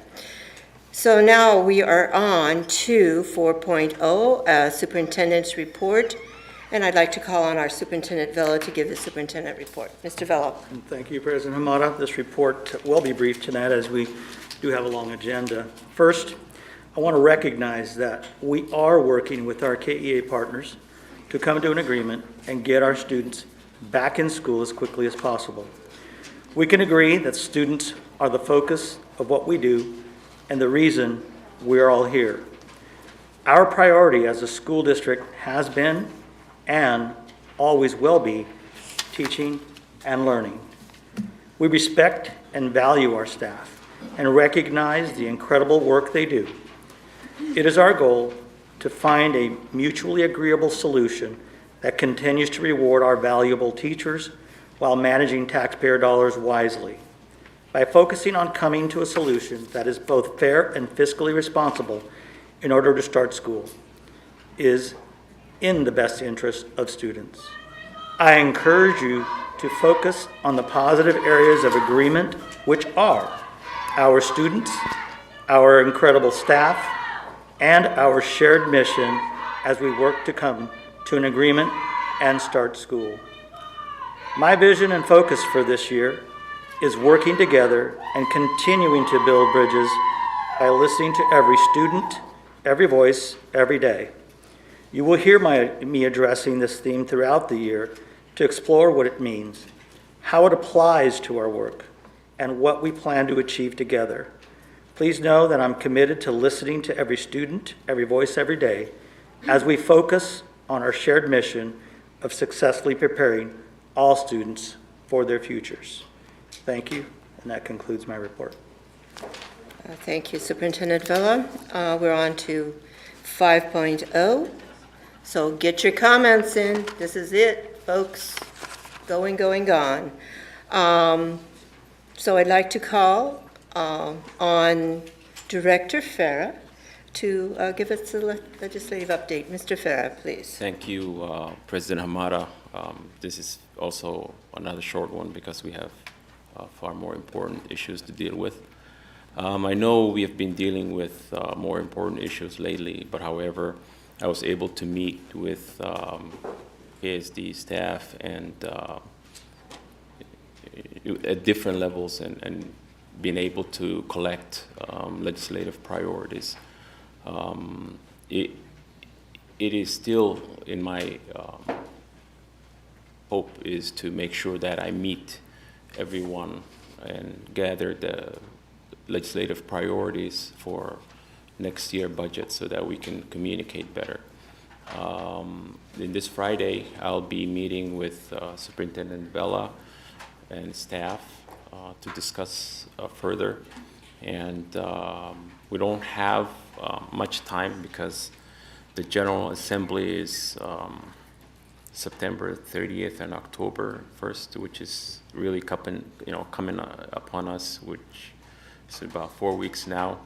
And I would like each one of you to have the ability to look through the WASDA handbook of legislative priority and be able to let me know what would you want to have me communicate during the and before the assembly so that WASDA can adopt. I will keep reminding you, and it's an upcoming issue, and we still have to do this, so I will leave it at that. Thank you very much, and that concludes my report. Thank you, Director Fair. We appreciate your service and look forward to a lot more on that heating up as we go along and go into another legislative session here. All right, we are now on to 6.0, presentation, and 6.01, and that would be 2023 district budget presentation, and I'd like to call on our superintendent for introduction, Mr. Vela. Thank you, President Ahmad. I'd like to invite Mr. Ben Rarick, our Associate Superintendent of Finance, to begin his presentation. Mr. Rarick.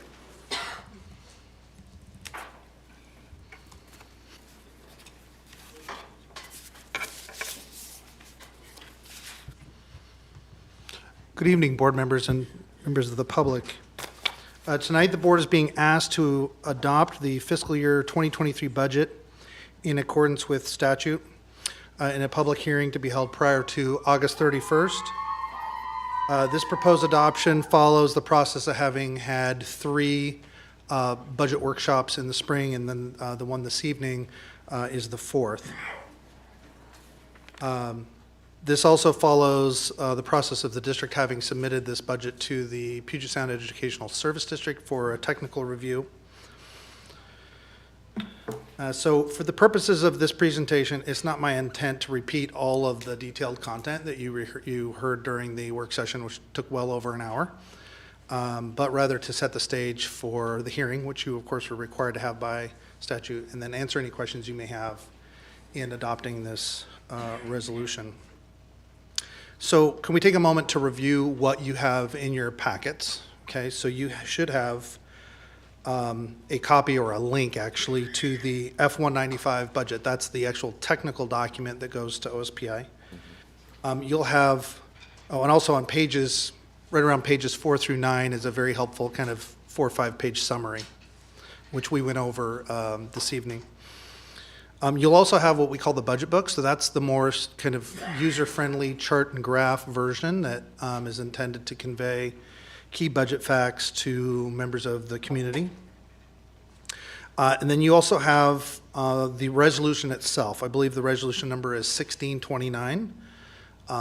Were you to adopt that resolution, you would effectively be giving the district expenditure authority in 5 funds, and those include the general fund, the capital projects fund, the debt service fund, the transportation vehicle fund, and the associated student body fund. I also hasten to add that the question was asked, could we ultimately amend this budget? And of course the answer is yes. I think the district has amended its budget in the spring 2 of the last 3 years. Finally, you also have a copy of the PowerPoint. I believe like a 45-page PowerPoint from this evening's work session was designed to provide a summary of the 3 previous work sessions and highlight some of the key features of the budget and answer questions that I knew you had. But in summary, the general fund expenditure authority in this budget is $508 million, and the whole budget, which would include the capital projects fund and all 5 funds, is approximately $602 million. Slide 6 in that presentation lays out the kind of the statutory role that you are fulfilling tonight. So school districts must adopt their budget by August 31st of the prior to school starting. And it must do so by by virtue of a public hearing, which we're having this evening, and this is actually the second public hearing, so we're required by law to have one. We actually had two, one in June and then one again here this evening. Okay, so those are some of the technical details. So just take a minute for the benefit of everybody to pull out some high-level summary comments and help tell the story a little bit of this budget, the fiscal year 23 budget. So some of you were here 4 years ago. You remember that at that time, the district had gone through considerable turmoil, had ended fiscal year 2017, $6 million in the hole. And since that time, we have essentially gone through a 5-year budget recovery period. And I'm pleased to say at this point we have stable reserves, and thanks to the federal government, we have not had to make significant staffing reductions as a result of the substantial enrollment decline that we have experienced.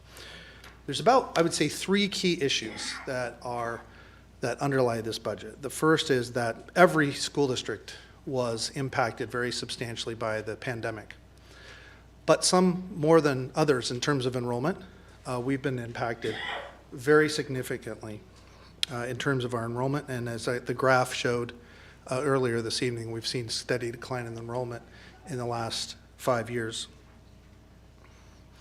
And because enrollment impacts every piece of revenue that we receive, that bears some consideration as we plan for the future. Second, we have been the beneficiary of federal ESSER relief funds, which has allowed us to launch such programs as a virtual learning academy, summer school programming, some after-school programs, et cetera.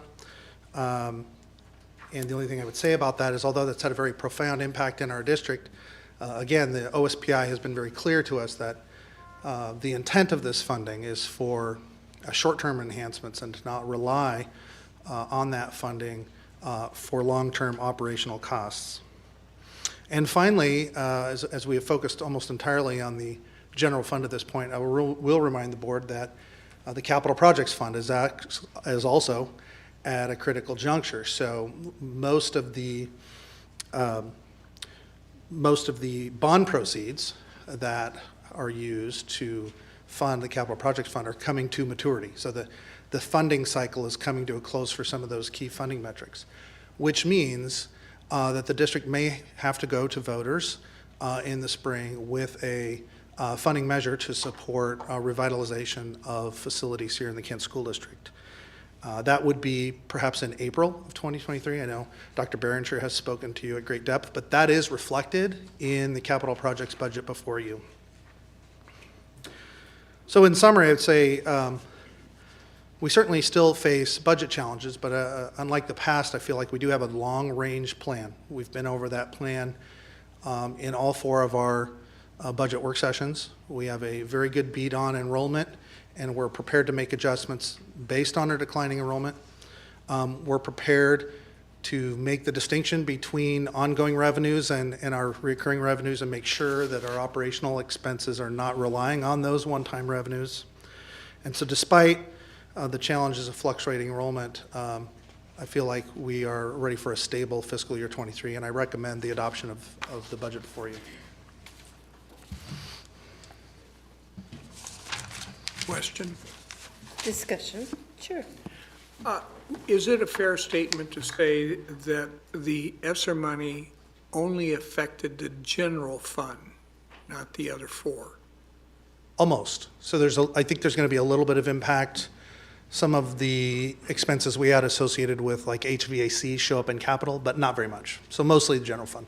Okay, so obviously that disappearance is a big dislodgement then. I'm sorry, can you speak? That displacement, that ESSER money going away. Yeah. Is a significant impact. In the general fund, yes.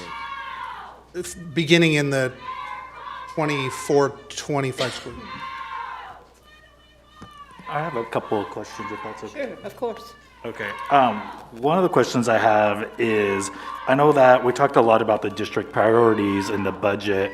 I'm curious, last year we had board priorities as well, and I'm curious where the board priorities show up in this current budget for next year.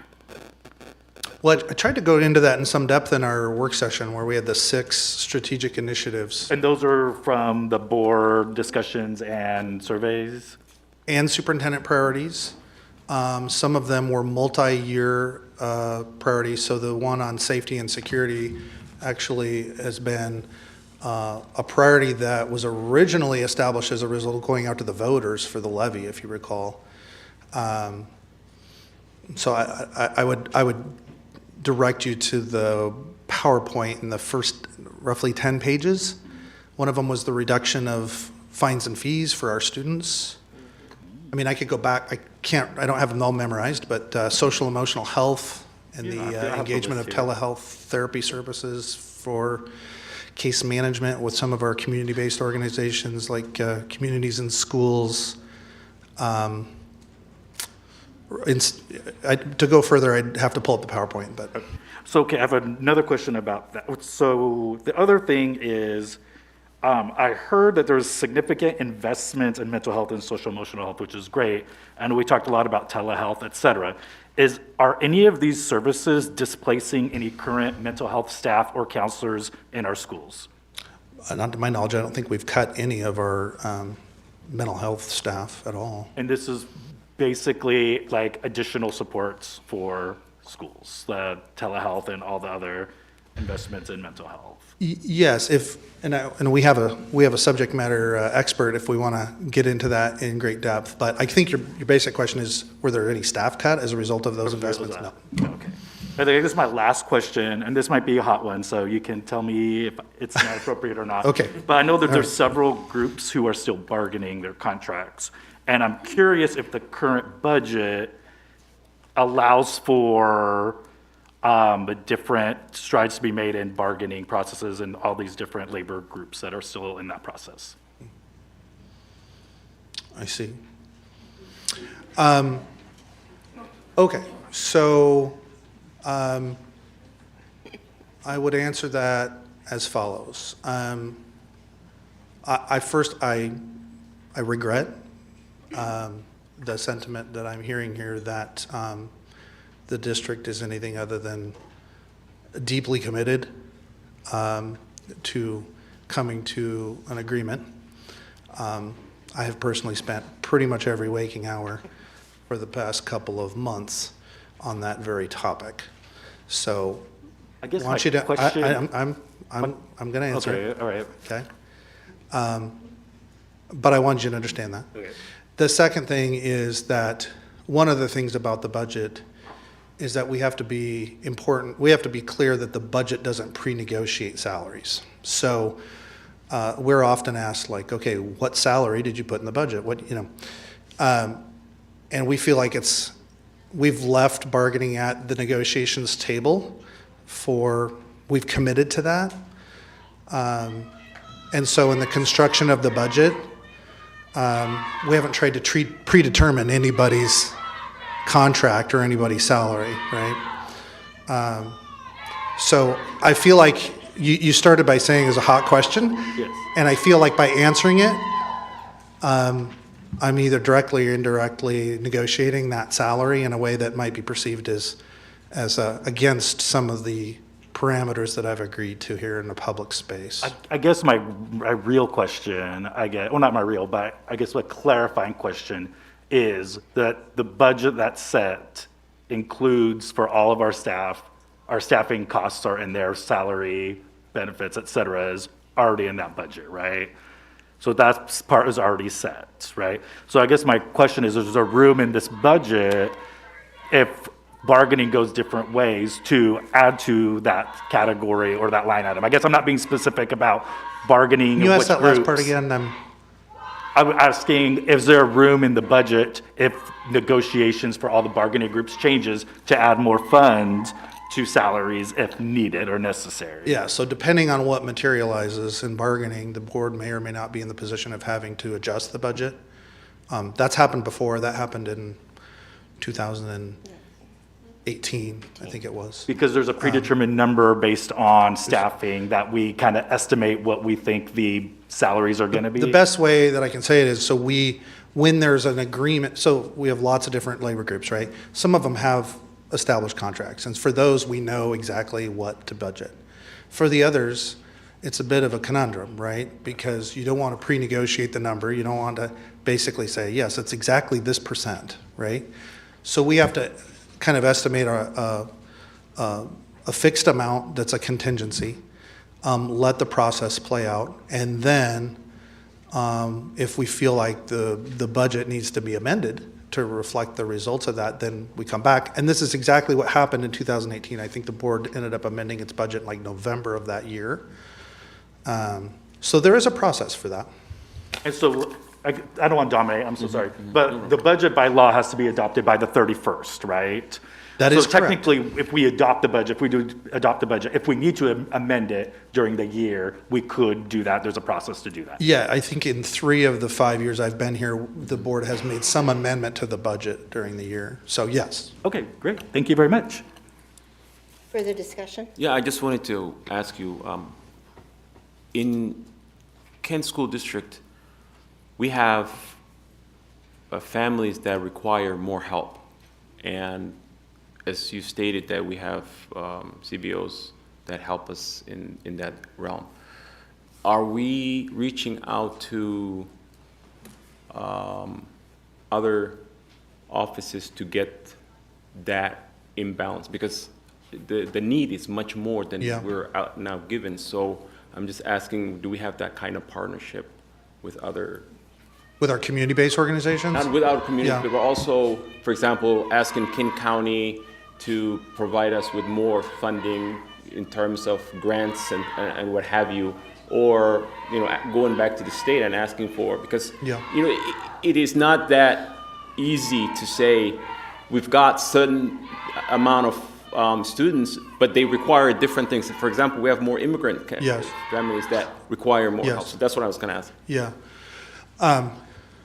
Well, I would actually, not to pass the football here, but we do have a content expert that could get deep into who's really specifically in charge of all of those partnerships. And we do leverage, including King County, Right. including all of our CBOs, many of which, by the way, I listed, I think, on page Right, you 11. did, exactly, Yeah. So we're up to like 5 or 6 community-based organizations that are doing either case management or you know, a variety of different social emotional engagements with us, which is, I think, the highest that we've had. But, you know, I think the student services team is leveraging that as far as they can. And we've never, like, the need is more intense post-pandemic than it's ever been. We're seeing that.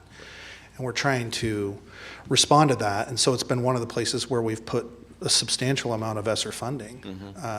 So I think we're up to like $3 million just in contracts to try to provide, I mean, that's an estimate, but just to provide those social emotional supports.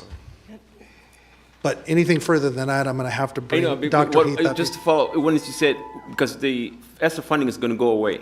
That's correct. And now we going to need that. Where is that going to come from, according to our budget? I don't have an answer for that question. I think that's a question for the federal government, for the entire state. Yeah, it is really. It is really something that we have. And one of the things that I'm thinking about asking the elected officials to help us with. Yeah, and I know you're talking about legislative priorities, Right. and so this conversation leads into that. Really, yeah. If I may, Director Farah, exactly, King County, we've both pre-pandemic and post, there has been other dollars. ESPERT grant is one example, Breast Phosphorus Kids. But we, pre-pandemic, were always leveraging those grants, and we will continue to do so. I was just going to add what Mr. Eric shared, is that the legislative updates is another way to prioritize Kent School District's priorities for continued funding from the state. So, yes. Thank you. Oh, well, I'd just like to, you know, go over a little bit of, you know, President Daniels actually had as a high priority to get, you know, a lot of the fees for the kids taken away. I remember that conversation. She was just one. We all kind of felt that, but she kind of led on that. And even though she's not here, she was part of that cycle. So eliminating the ASB funds, eliminating the CTE funds, class fees for core and electives has been done, eliminated. Eliminate the sale of graduation tickets. So all of these things were things that were brought up with our board. Also, I think it's really interesting, and I love music, and I'm into music, and I'm into sports, but having kids, if they qualify for free or reduced lunch, and they want to take a musical instrument, now they can have that instrument for free. We've never done that before. Well, they can rent it for free. Well, yeah. Hand them a tuba. Forgive me, I can't give away the whole We will not story charge here. them, that's right. And that's probably the thing that most people in attendance today, that's the thing, that's brand new. Yeah. This will be the first year, if you have free or reduced price lunch student who wants to take, band or orchestra and needs access to an instrument, they'll have access to that free of fee, and that's the first time in the history of Kent that that'll be the case. And all these going on, all these people that we're partnering with, which has been really expanded because of our ESSER funds, and I've run a nonprofit, and I know how hard it is to get started, but you want to give them a start, but also I've learned that you have to, once you get your foot in the school districts or doing things, you have to also find ways, other ways in the school district to make it sustainable. When the ESSER funds go away, you've got your foot in here, we know you're doing good, you've got to go out to other sources. So that's a big priority to that. And every board director, in part of their responsibilities, is to go out and advocate for education. Go to the legislature, go to King County, constantly be doing that, because the honest to God truth is there's so much need in this community, in my personal view, that has been not taken care of, not just by the school districts, our human service issues and stuff. I've worked with this with my church for years, and I see people that don't get a good enough wage, that are working 40 hours a week, that can't afford basics, and to me, that's something that's just not right, okay? So there's a lot of issues that play into this, and we're trying as a school district to do the best we can, and I just really appreciate that report tonight, especially explaining that one slide, and I'd like to encourage all of you to look at that trajectory going into 2024, and how when ESSER funds go away, we want to still be sustainable, we still manageable, and our budget, it is going to and reflects the value of all our educators and all our staff and everything. We're working toward that. Everyone up here really does value our educators and staff, and I think when we get to the final line, you're going to see that too. But I want to thank you for all the hard work with this. And any further discussion? Thank you. Thank you, Ben. Thank you, Ms. Burke. Okay.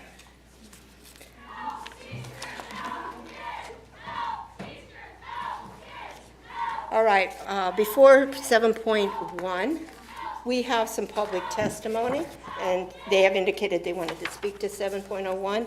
So first up, well, let's just have a couple of, let's get all of you up here. First up is going to be Allison Moore, if you'll come up here and stand, please. Second up is going to be Shannon Jefferson Hernandez. Third up is going to be Burke Paige. And fourth up on this topic is going to be Katie Keaton. So if you will start, Ms. Allison, please. Madam Chair, just a point of order. The chair should open the hearing, public hearing. Formally, okay. And then accept public testimony. Oh, I'm so sorry. Thank you for helping me out there. All right, we are now opening the public hearing for public testimony. And I guess I'm going to call on you, President, or Superintendent Villa, for introductions. Yeah, I'd like to, again, Mr. Eric, not invite him up. He's already been up here, but you've opened up the public hearing. But Mr. Eric. And forgive me, there's a lot to this meeting tonight. I make mistakes. Sorry. Yeah, so this evening's public hearing is being held in accordance the law. The board is required to hold one public hearing every year. This will be our second. We've had a tradition of doing two in support of, or in the feedback should be in response to the adoption of the 2022-23 school district budget and resolution 1629. All All right, I think the next step here is I'm supposed to invite the board to ask any questions they have on 7.01. Does the board have any discussion or questions? I feel like I already did that. Okay. Yeah. All right, all right, all right, now we can go. Thank you for your patience, Ms. Moore. Thank you. Good evening, school board, Superintendent Vella. My name is Allison Moore. I teach at Kent Meridian High School. Go Royals. I am a building rep. I am a social studies teacher. This is civics in action. I am here for my students. I'm here for my colleagues. I'm here for my fellow union members and bargaining units. I'm not mad. I'm disappointed.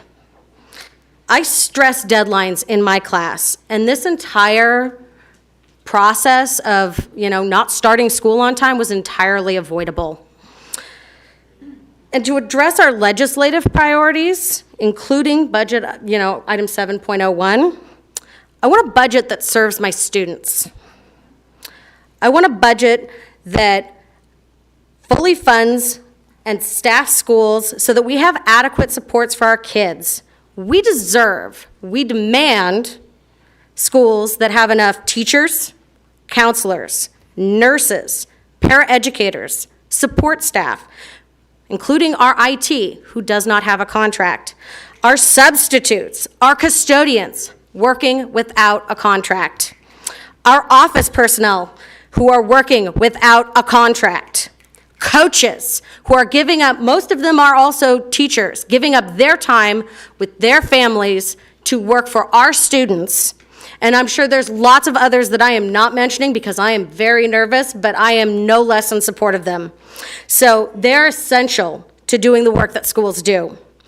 So in closing, I'm going to keep this short and sweet, much like myself. We deserve and we demand that you act in good faith, that you bargain a fair contract, which is a process that should have started this summer. So, what do we want? A fair contract. We want it now. Thank you.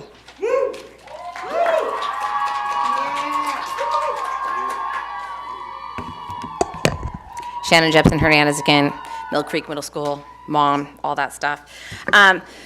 Okay, so I've been typing this as we go, so it might be a little bit jumbled, but I came early today for the first session on the budget. I got to see all that business, and I've been doing this for many years now. So first of all, I'd like to state that it saddens me that today is a time when we should have been celebrating custodial staff, as that was set to be recognized, but instead we're focusing on the financial mismanagement of the district, right? Isn't that your excuse why we cannot negotiate appropriate pay with staff? Or is it to pad accounts for rainy day funds? Because I'm not sure. Which is it? Are we broke or only worried about potentially being broke in the future? I've heard so much lip service today and it doesn't add up. Mr. Rarick said, we haven't tried to predetermine anyone's contract. Yet, when you're the last district to negotiate a contract, you literally can utilize all surrounding district contracts as models for what is consistent and reasonable. We fell for these excuses and bargaining strategies before. We learned we know better.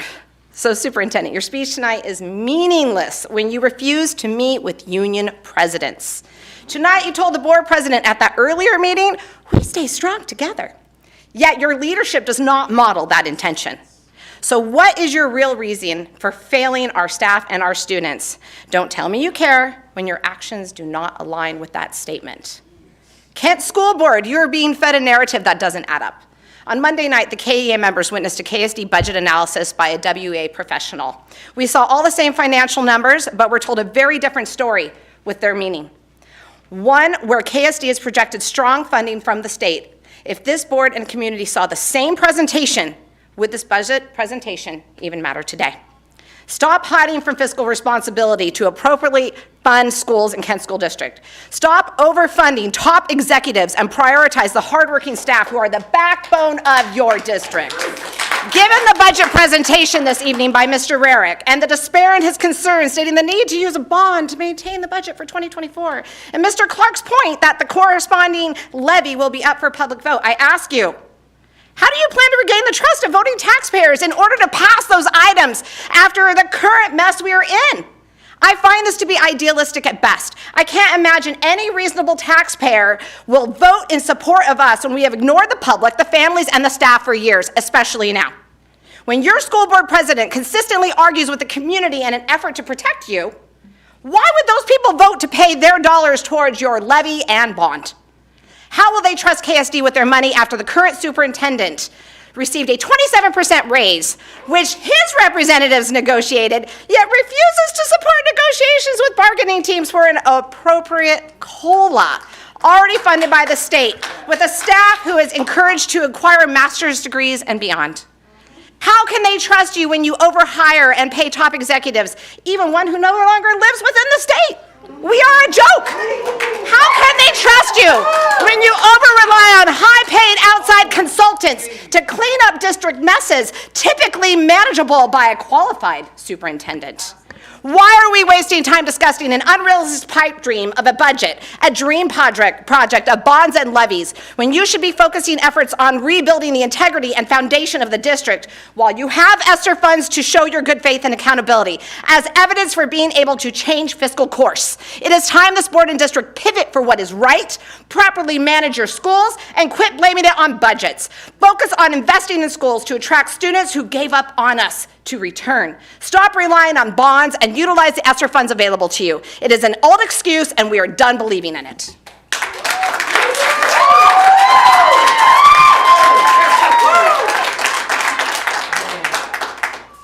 You guys were doing really good. I don't want any more of that. Please. Thank you. Thank you.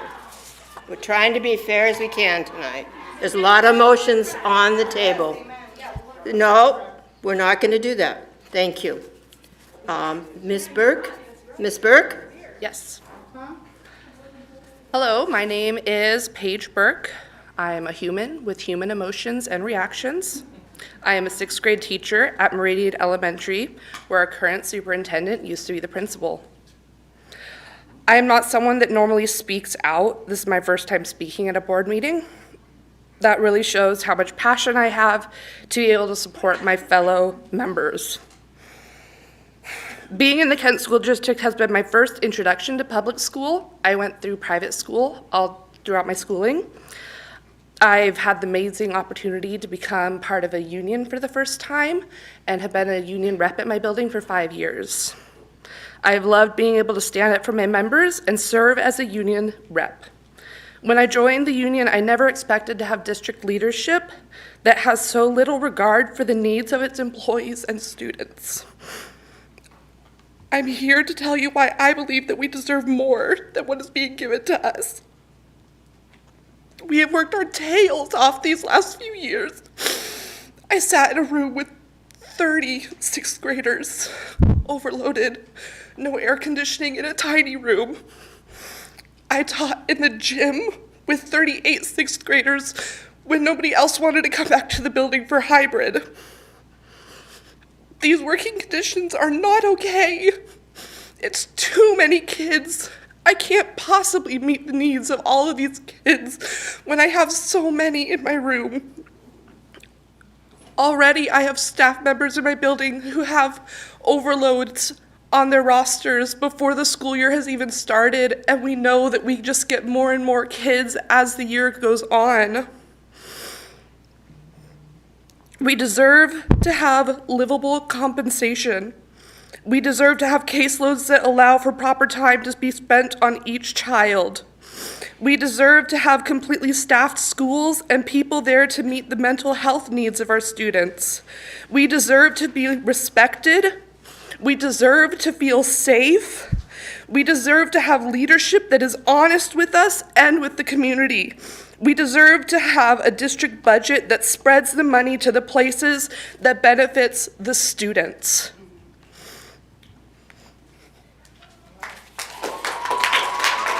All right, next up is Miss Katie Keaton. Hi there. I'm Katie Keaton, school board members and Superintendent Vela. Thank you for this opportunity to be heard. I attended Kent schools. My kids attend Kent schools, and this is my 6th year in Kent at Meridian Elementary, where Superintendent Vela was a principal. I am invested in this district and community, and I need you guys to invest in us. To be an effective educator, our students deserve a quality education. This is not something they're currently receiving. Our students deserve smaller class sizes. They deserve full-time school counselors, full-time nurses. They deserve mental health support that is more than just me. I don't have a counseling degree. Our educators, so to speak more on that, I have had students, I teach 5th grade, that are suicidal, whose parents have recently died, who are homeless, and I have to act as their counselor while also teaching math and reading, and that is incredibly unjust to those children. Our educators also deserve a cost of living raise, especially when our superintendent, the school board, voted for our superintendent to receive a 27% salary increase. Thank you.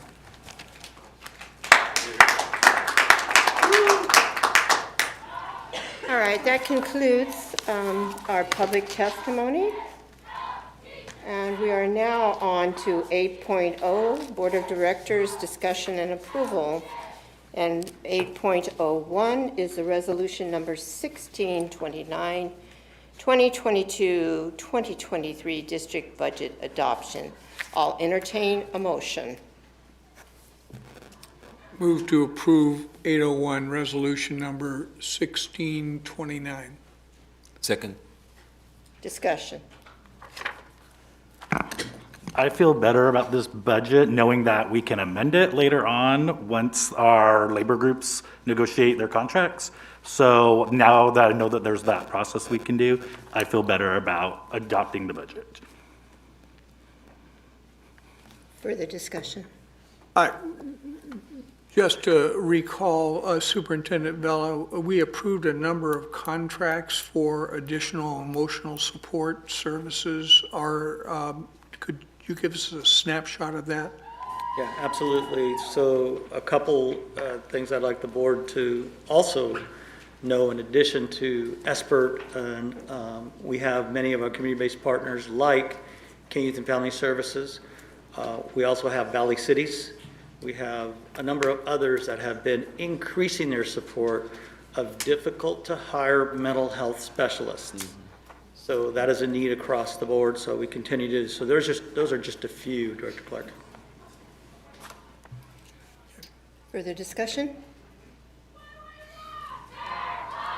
Seeing none, I'll call for the vote on 8.01, resolution number 1629, 2022-2023 district budget adoption. All those in favor signify by raising your right hand and saying aye. Aye. All those opposed signify by raising your right hand and saying nay. Abstention, the motion carries. We're on to 8.02, selection of 2022-2023 WASDA voting delegate. I'll entertain a motion. I move that we approve selection of 2022-2023 WASDA voting delegate. I second. Discussion. Seeing none, I'll call for the vote. All those in favor of 8.02, selection of 2022-2023 WASDA voting delegate signify by raising your right hand and saying aye. Aye. All those opposed signify by raising your right hand and saying nay. Abstentions, the motion carries. I have a question, Mr. Brockville. We don't have to name that person tonight, is that correct? We just approve? I need your help. We were just sort of discussing that offline. It would be preferable if you do name the person.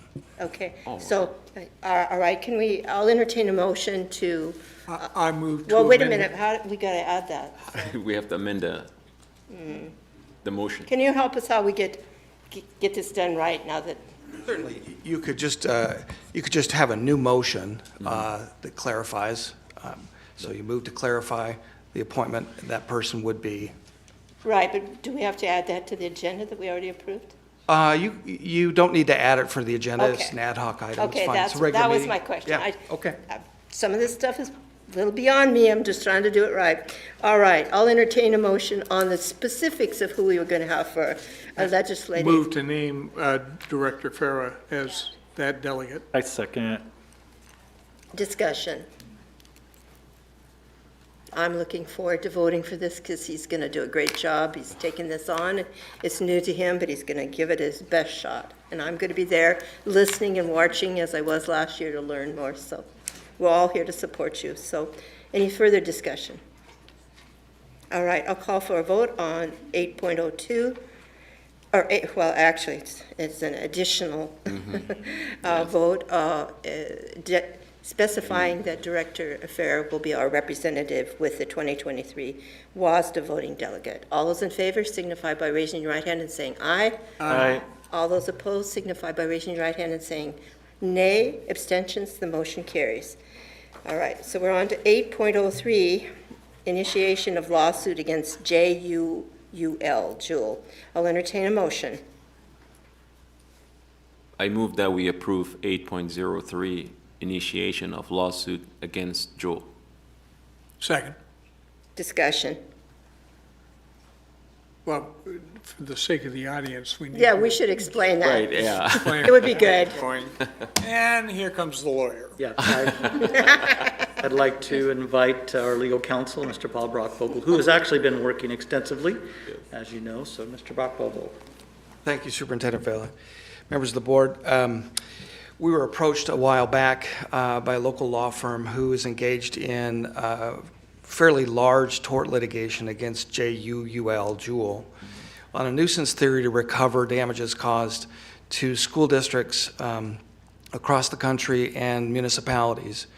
And the idea is, the theory is that we would recover those damages that would be put into allocated into a separate fund, a distinct fund, for the sole purpose of setting up programs for education and remediating those damages. The School District of Seattle is involved. There are a number of school districts across the state and across the country, Unified School District of San Francisco, and a few in the Midwest. There are over 200 public entities that are involved in this. It is not necessarily a class action, but it takes that feel, and it looks a little like the tobacco litigation, only brought by public entities. And that's the basis of it. We think it's a legitimate claim, and we deserve to recover. Just a quick question. This is not something we initiated, it's some other school district. By virtue of your vote tonight, you will initiate it on behalf of the Kent School District, but we will join in other school districts that are involved in a similar litigation. Identical issues. Are there costs attached to that? It's a contingency fee basis. There may be some staff time and extra work, but there should not be a significant out-of-pocket expense. Mr. Brockvogel, would you answer for the audience what JUL is? JUL, or Juul, is a electronic cigarette company that manufactures devices that have been scrutinized recently by the FDA and sued by several municipalities across the country and individual plaintiffs. So there's a lot of litigation around that, and they're owned by Philip Morris, or one of the big tobacco companies. So. Thank you very much. You. Any further discussion? Okay.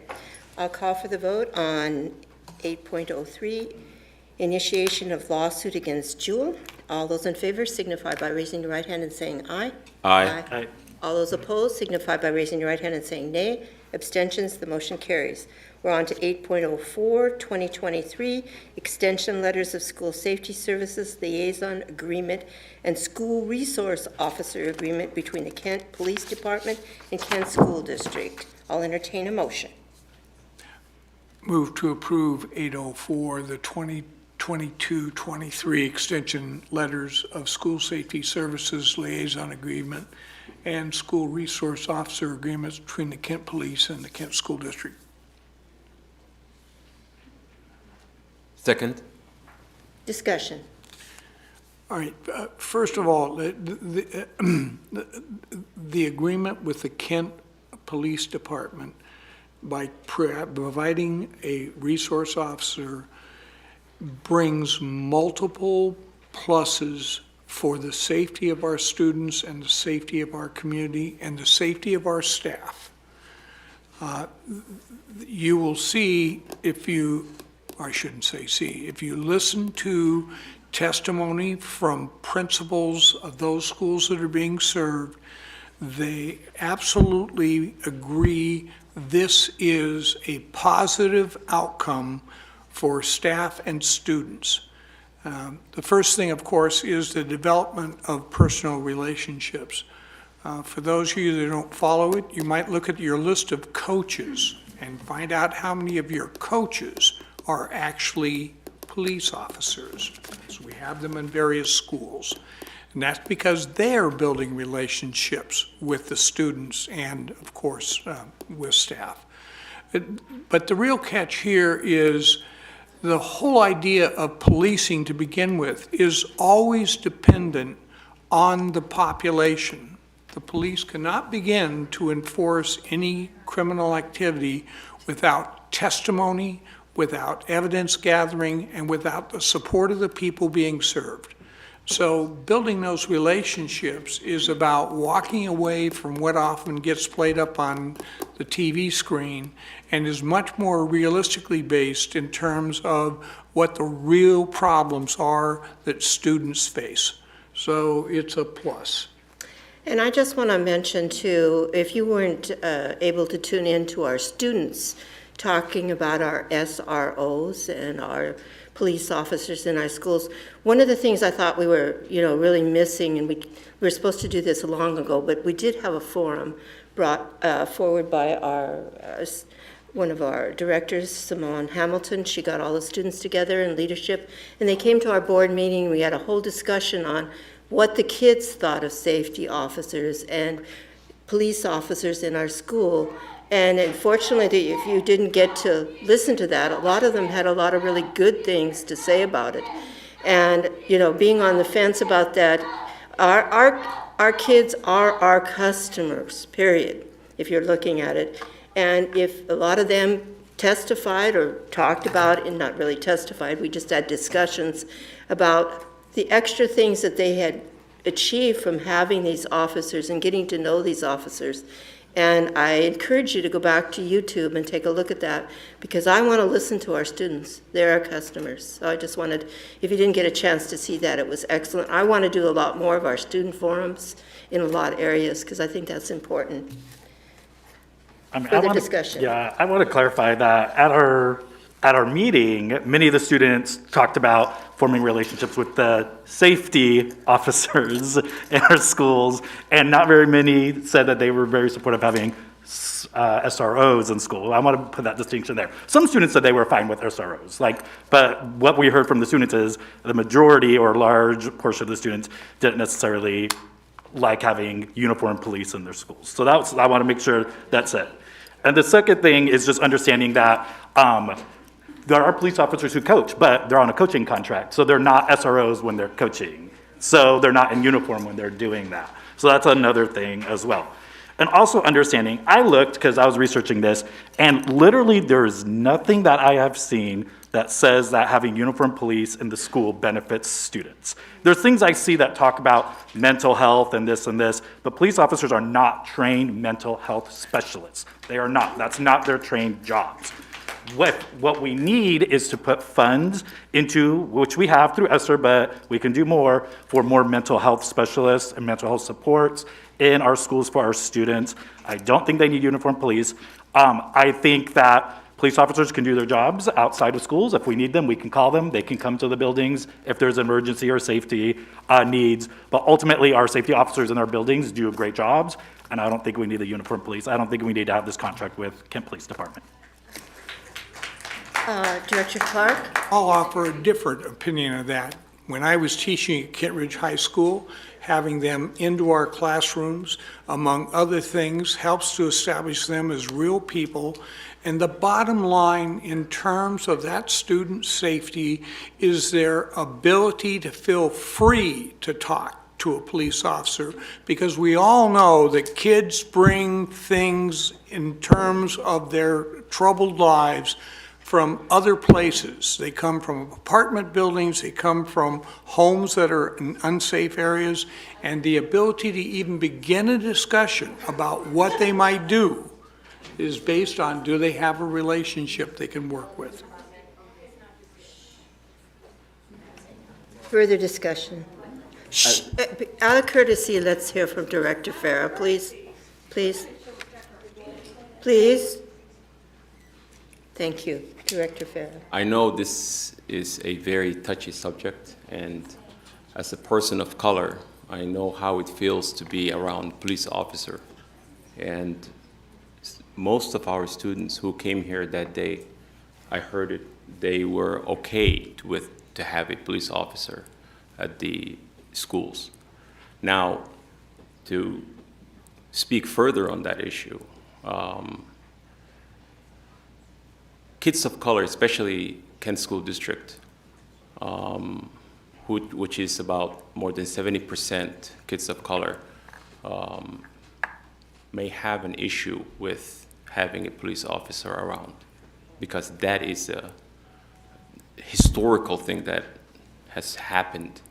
And this is not a made-up fear. It's a real fear, and that is to every person of color knows. To have this, also, I watched on TV at Uvalde, and I rather harden the schools more so than they are now. So to have a police officer around the school district and the schools, I don't see an issue. Any further discussion?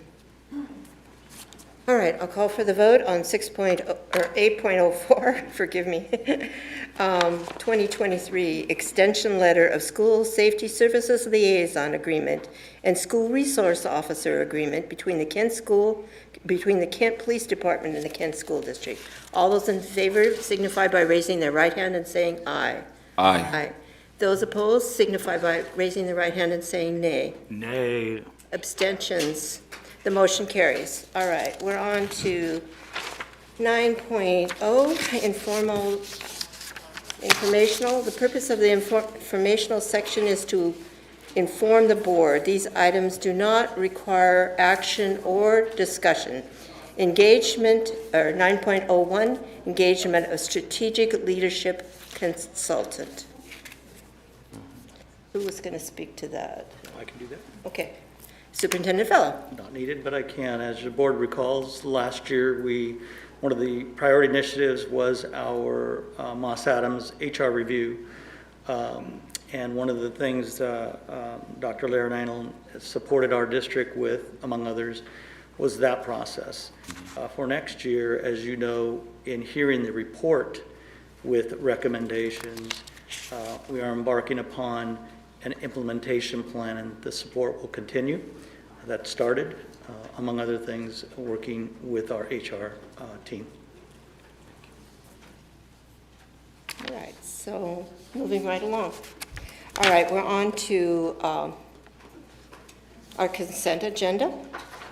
And looking at the consent agenda, is there any item that on the consent agenda that any board director wishes to pull from 10.01 through 10.05? Yeah, I move that we approve the consent. Is that what you? First of all, I'm asking if there's anything that anybody wants to pull to discuss alone. And I don't see any. All right. Now I will entertain a motion to accept all. Sorry. Okay, so I move that we approve the consent agenda from 10.01 through 10.05. Second. Includes 10.06. Oh, 10.06. Yes. Sorry, 10.6. Yeah. Second. All right. Discussion. Seeing none, I'll call for the vote on accepting the consent agenda 10.01 through 10.06. All those in favor of that signify by raising your right hand and saying aye. Aye. Those opposed signify by raising your right hand and saying nay. Abstentions, the motion carries. All righty, now we're on to 11. Director, District Number 2, Board Vacancies. Nomination, 1101, nomination for Director, District 2, Board Vacancy Selection of Finals for Review. And I will open the discussion. Recognition of the board and election of officers. All right, I would like to ask for a nomination for Director District 2 Finals for interview. I would like to nominate Mr. Andy Carter to be a finalist. Andy Carter. And I'm going to ask if there are any further nominations, and I'd like to take this privilege to nominate Mr. John Stubik. John, who? Is he on the list? Well, forgive me. I'm sorry, struck. Struck, excuse me. Oh, I'm struck. Anyway, John, forgive me. It's been a long day for me personally, but anyway. Yes, I'd like to nominate Mr. John Struck. I'd like to nominate Joe Woods. All right. And are there any other nominations? I would like to nominate Margan Mogul. Okay. So the following people have been nominated. Any other nominations? All right, we're going to close the nominations. And now, because this is a procedure we've used before, we're going to go through each finalist, and that would be Mr. Andy Carter, number 1. So I'm now inquiring of each board director.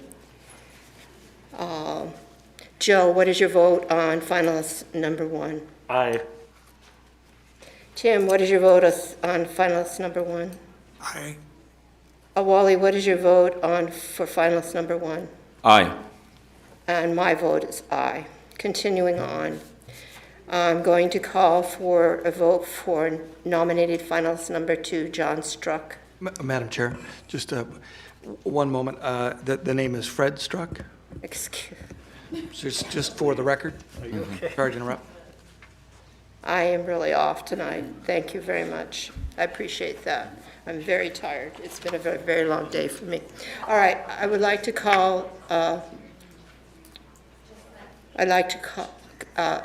poll the board, and I'll ask Director or Vice President Bento, what is your vote for finalist number 2? If it's Fred Struck, I say aye.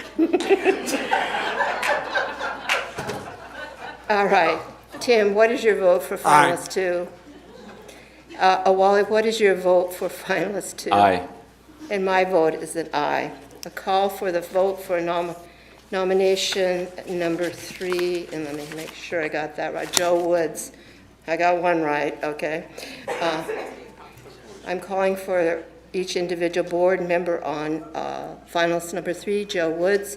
Joe, Director or Vice President Bento, what is your vote? It's aye. Director Clark. Aye. Director Farah. Aye. And I am aye. All right, I'm calling for the last final nomination for the finalist. And Director Clark, would you repeat her name again for me? Megan Margell. Megan Margell. All right, I'm going to call for the individual votes. Board Directors, Vice President Bento. Aye. Director Clark. Aye. Director Wally. Aye. And myself is aye. All right, finalist number 1 is Andy Clark. Carter. Andy Carter. Finalist number 2 is Fred Struck. Finalist number 3 is Joe Woods. Finalist number 4 is Megan Margell. Okay. We will interview for the vacant director position number 2. interviews will be held here in the boardroom next Wednesday, August 31st, beginning at 5 p.m. All right, we're on to 12.0, communications. Final communications from the audience. Do we have any final communications? President Hamada, members of the board, and Superintendent Vela, there are 3 comments that were submitted online from non-students. I can read them at this time. Okay, right, and we had some in the room too, though, I think. You also didn't finish your stat. Yeah, somebody. If you have additional cards for people who are present, we can do that first, and then I can read the online comments following. Somehow they got mixed up here. Was Jennifer, is she still here, Jennifer Itzy?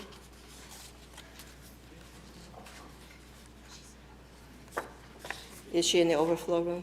I believe she's in an overflow room, President Hamada. Okay.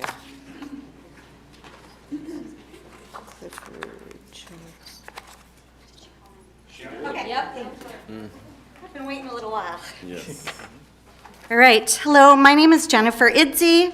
I am a current resident of Kent, a parent of 3 kids that are currently in the district, 1 who recently graduated, a substitute teacher in the Kent School District for the past 5 years, and I'm a student teaching this fall in a Kent elementary school, looking to achieve my master's degree in teaching.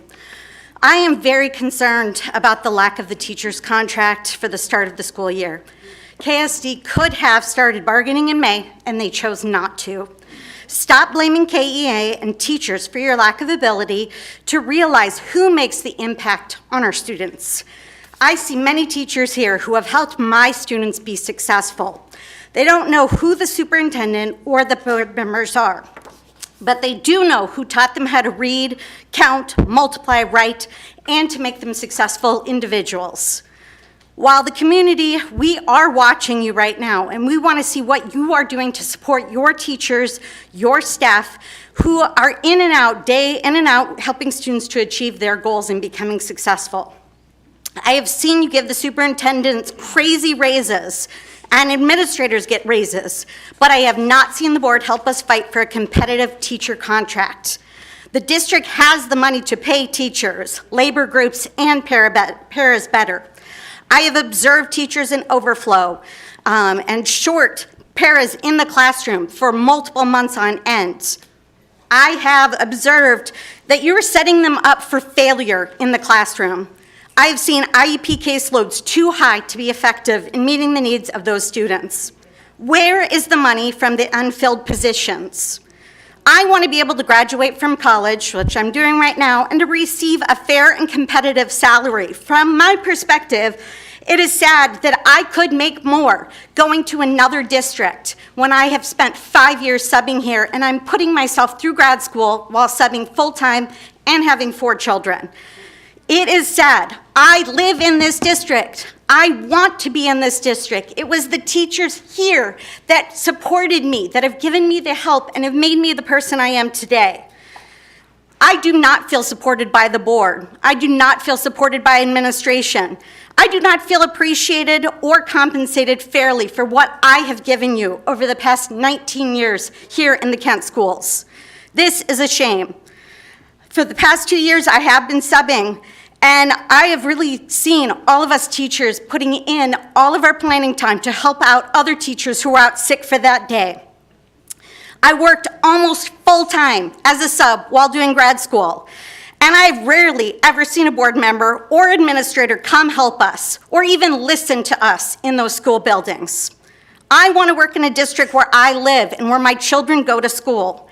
I want to be able to pay back my student loans and afford to keep my house in the current district. So we fellow teachers and we don't want to strike. We want to be in the classroom with our students.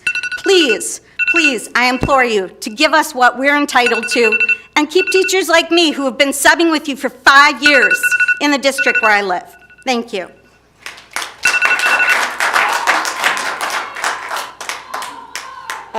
Next up is Sukri Olo.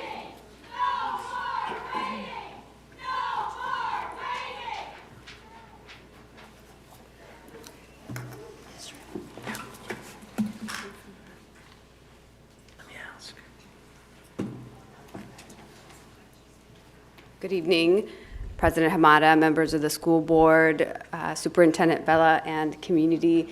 Shout out to all of our incredible educators for being here tonight. A special shout out to Emerald Park. That's where my kids are. I see y'all. My name is Dr. Shukri Olo, and I wear multiple hijabs in community. I've been on the stage several times. I think y'all probably memorized my story by now. I am a mother of 2 beautiful children right here in this district. I am a homeowner, a candidate for state representative, the sole endorsed candidate by the KEA. Thank you so much for your support.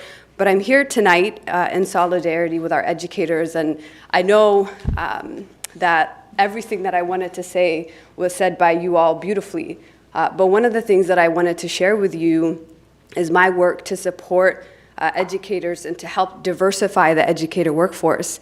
I was adjunct faculty at Antioch University and was part of their community of advisors. I see you, some of the students from Antioch who are now educators in this district because of that pipeline. And this is personal for me because I have a 12-year-old daughter who has wanted to become a teacher since she was in kindergarten. And I fostered that dream of hers because of the teachers that I've had in this district, including Mrs. Christy Kelly and so many who have loved on my family, especially when we needed it most.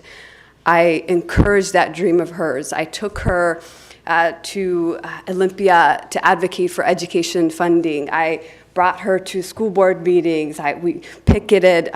We've been to so many conversations in different school settings so she can get college tours, so she can start mapping out. I'm a planner, as you can see.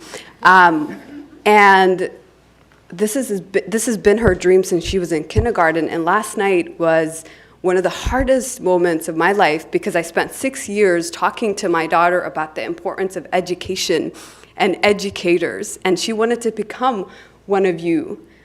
And last night, and I don't get emotional too often, but it was one of the hardest moments because she asked me, Mommy, you told me that educators do so much work and that they are valued and that they are respected.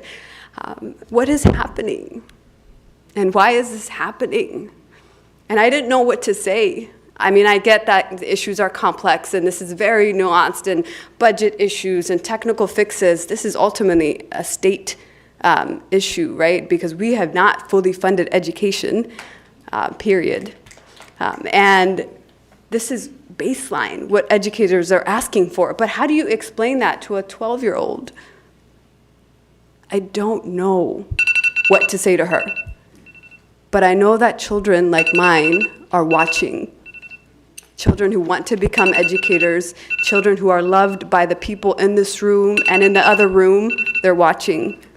So I hope we do the right thing here. Thank you.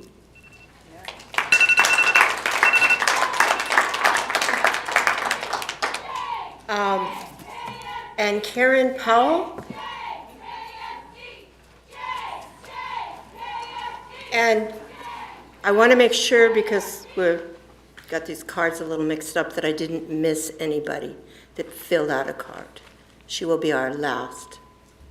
I don't want to miss anybody, so I'll say some of the cards. I want to make sure we heard from everybody. All right, go ahead, Ms. Powell. My name is Karen Powell. I have 3 adult children that all went through the Kent School District. Thank you very much, educators, for that. They're all wonderful adults now. I am an office manager at elementary school. I love my job. My job is to take care of my teachers and my children, and I take that very seriously. I am also on the bargaining team for my union. I feel like we have not been afforded what we should be seeing, which is meeting. We started meeting in May. We met through June. We asked for mediation. We were told that Kent would join us in mediation. We gave them several dates in August, and we were told there was no dates available to meet with us until September, maybe October. We started a long time ago, and we have worked very hard on this. We feel we're not respected by by the administration at the district, and that's sad because I love my school, I love my principal, I love all the people that I work with at the district are phenomenal people, but you need to help us to be able to live a life that we, the economy is so bad right now, we can barely afford to feed our families. We need help. You need to help your educators and help us get back to the negotiations and find time for us. We're important too. Thank you.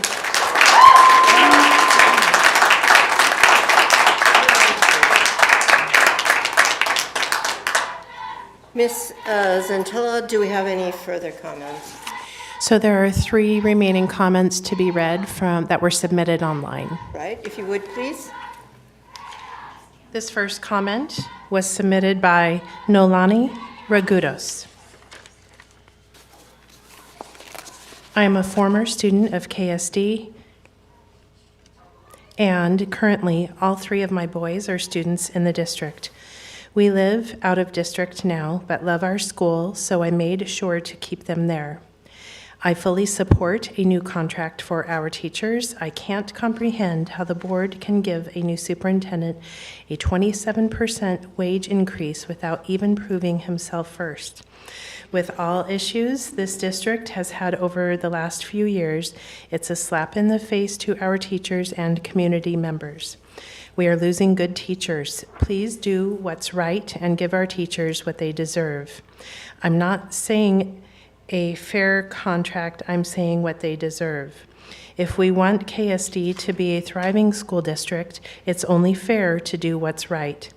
After this pandemic, everyone is spread thin, especially our school staff. I keep reading what the wage increase for the superintendent was to stay competitive. Well, shouldn't we do the same for our teachers?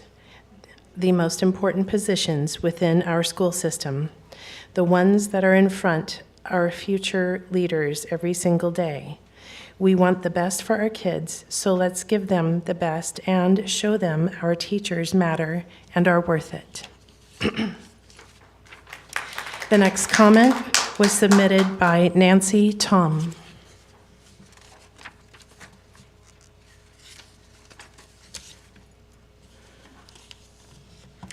Hello, Kent School Board members and Superintendent Vela. I am a community member and parent of 3 students in the Kent School District. I have a 12th, 10th, and 7th grader. It is very disappointing to hear KSD is not bargaining in good faith with the various labor partners. Hearing that KSD refused to start negotiating until very late when other local districts had already agreed on their contracts in June does not sound fair or just to the staff and families in KSD. Hearing that KSD representatives are often late or fail to show up to agreed upon meetings is very rude and disrespectful.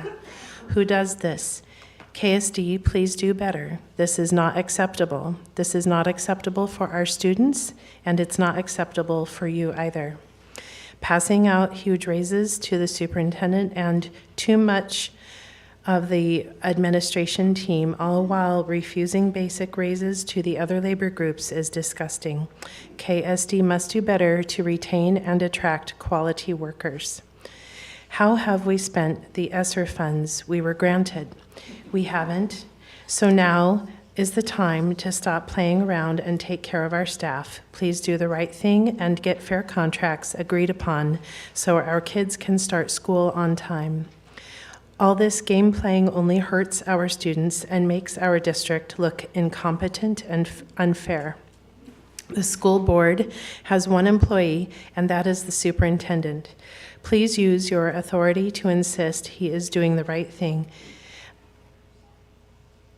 and offering fair contracts to all of our labor partners. Thank you for your time. Please do the right thing. I am expecting to receive an email very soon that a contract has been agreed upon. Thank you, Nancy Tom, community member and mom of 3 KSD students. The next comment was submitted by Christy Loganville.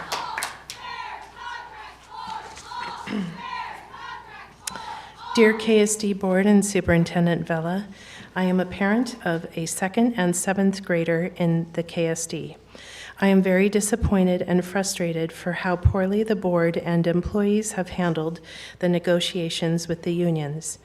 To have not started this sooner, but instead chose to focus on your own roles and jobs, as well as salaries and promotions, has put the current teachers and students at jeopardy. Every teacher in this district receives far too little compensation. There should be smaller class sizes, competitive salaries, and all learning opportunities for students available in order for them to succeed. Instead, KSD is offering too little, and we are all suffering. As it appears that the employees, and it appears that the employee of the board, the superintendent, is now telling the board what to do. KSD board, do your jobs. You can do better, and you should do better before it is too late. That is the final comment for the evening. Thank you.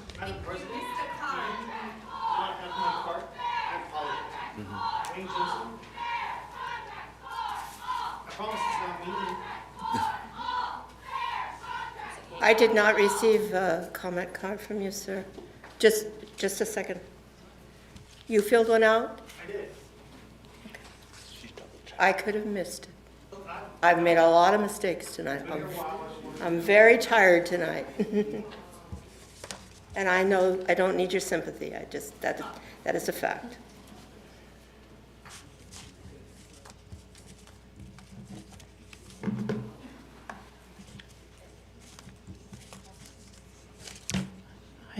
I didn't receive a card with that name.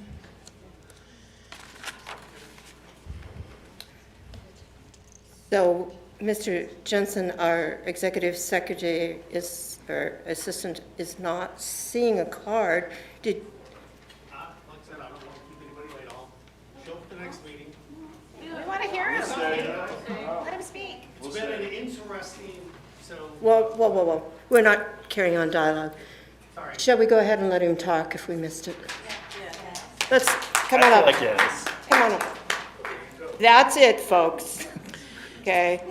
We're taking a lot of leeway to. No dialogue with the audience. You've taken a lot of what? Wade, good to see you. Thank you for giving us the night off.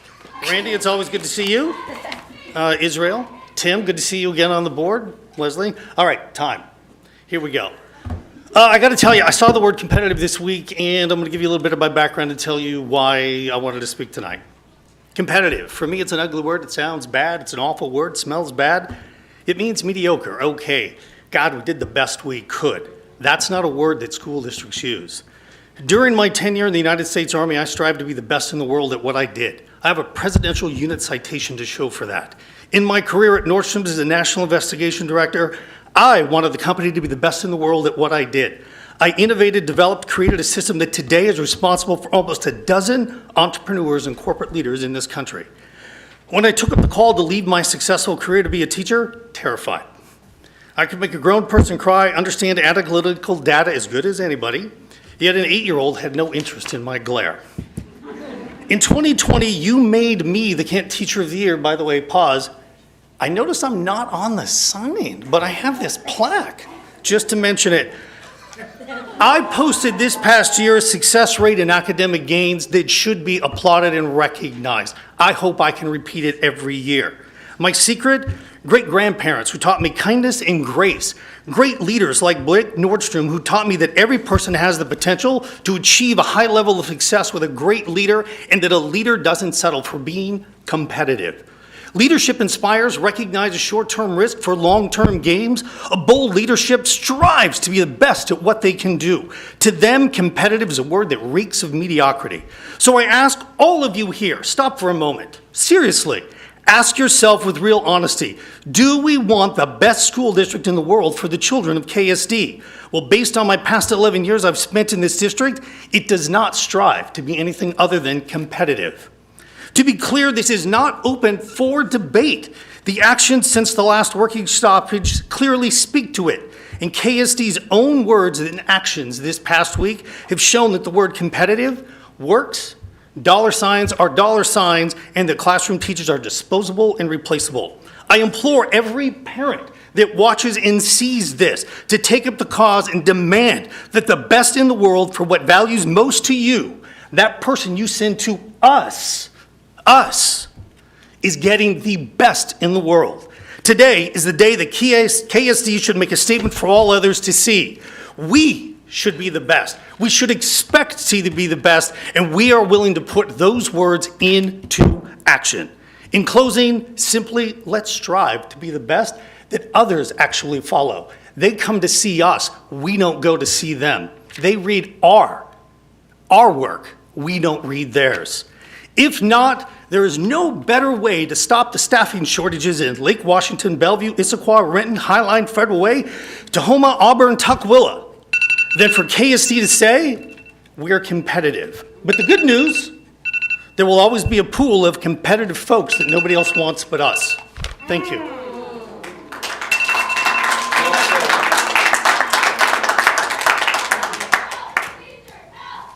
All right, we're on to 12.02, board reports, and we'll start with Director Clark. Pass. Director Farah. I won't say anything. Vice President Bento. I have a lot to say. But I mean, a lot of it is, I know my role as a board director, but in my heart and my soul, I went through public education. Public education did everything for me and my family that could possibly be done. So I'm always going to support educators, teachers, and the community. And so I really am very thankful for teachers who come, who are the KEA and teachers and other office staff who came to let their voices be heard. Because I think part of being in a democracy is making sure that you speak up and make yourself heard. And I just think about all the things that I instill when I teach my students in health class and psychology about the importance of advocating for yourself and making sure that your voice is heard. And I think that's really important. And so as I think about everything that I heard tonight, I'm gonna definitely make sure that I think about what we can do to make sure that we support all the educators and the hard work that we do. The other thing, just hearing the student talk about mental health, it just really breaks my heart. I do not like hearing about our queer and trans students feeling like they're not supported or having proper mental health supports. And I just think it's great we have telehealth and all that stuff that we invested in, but I think that there's a lot more that we can do to instill mental health supports. And I know that I'm told the word use SEL. I'm sorry, SEL is fine. SEL is not a Band-Aid for professional mental health supports for our students. And so while SEL is great to teach basic social skills, I think that our teachers are doing great in doing SEL activities, but I think we need more than SEL. SEL is a good start. We need a lot more mental health supports. So we want to make sure our students are supported in schools.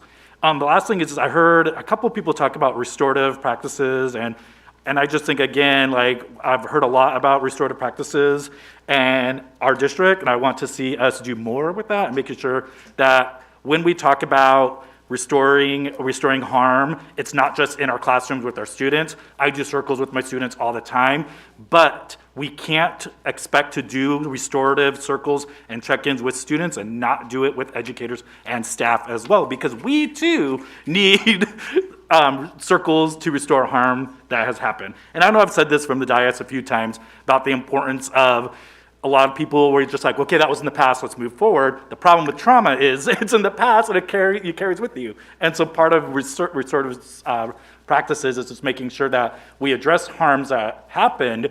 And yes, they were in the past, but a lot of people may get some trauma from things that happened in the past. And for some of us, we may not think like, oh, having a bad principal isn't traumatic, it's just a bad boss. But if they were verbally abusive or they made you feel belittled, et cetera, et cetera, et cetera, that's gonna cause you to have some trauma and cause toxic work environments, et cetera. And that's across the district. And so I think it's really important, not the problems across the district, but practicing restorative justice and restorative circles should happen district-wide. And so those are things I heard and things I just kind of want to put out there. And thank you to all the educators for everything that you do. I appreciate you a lot.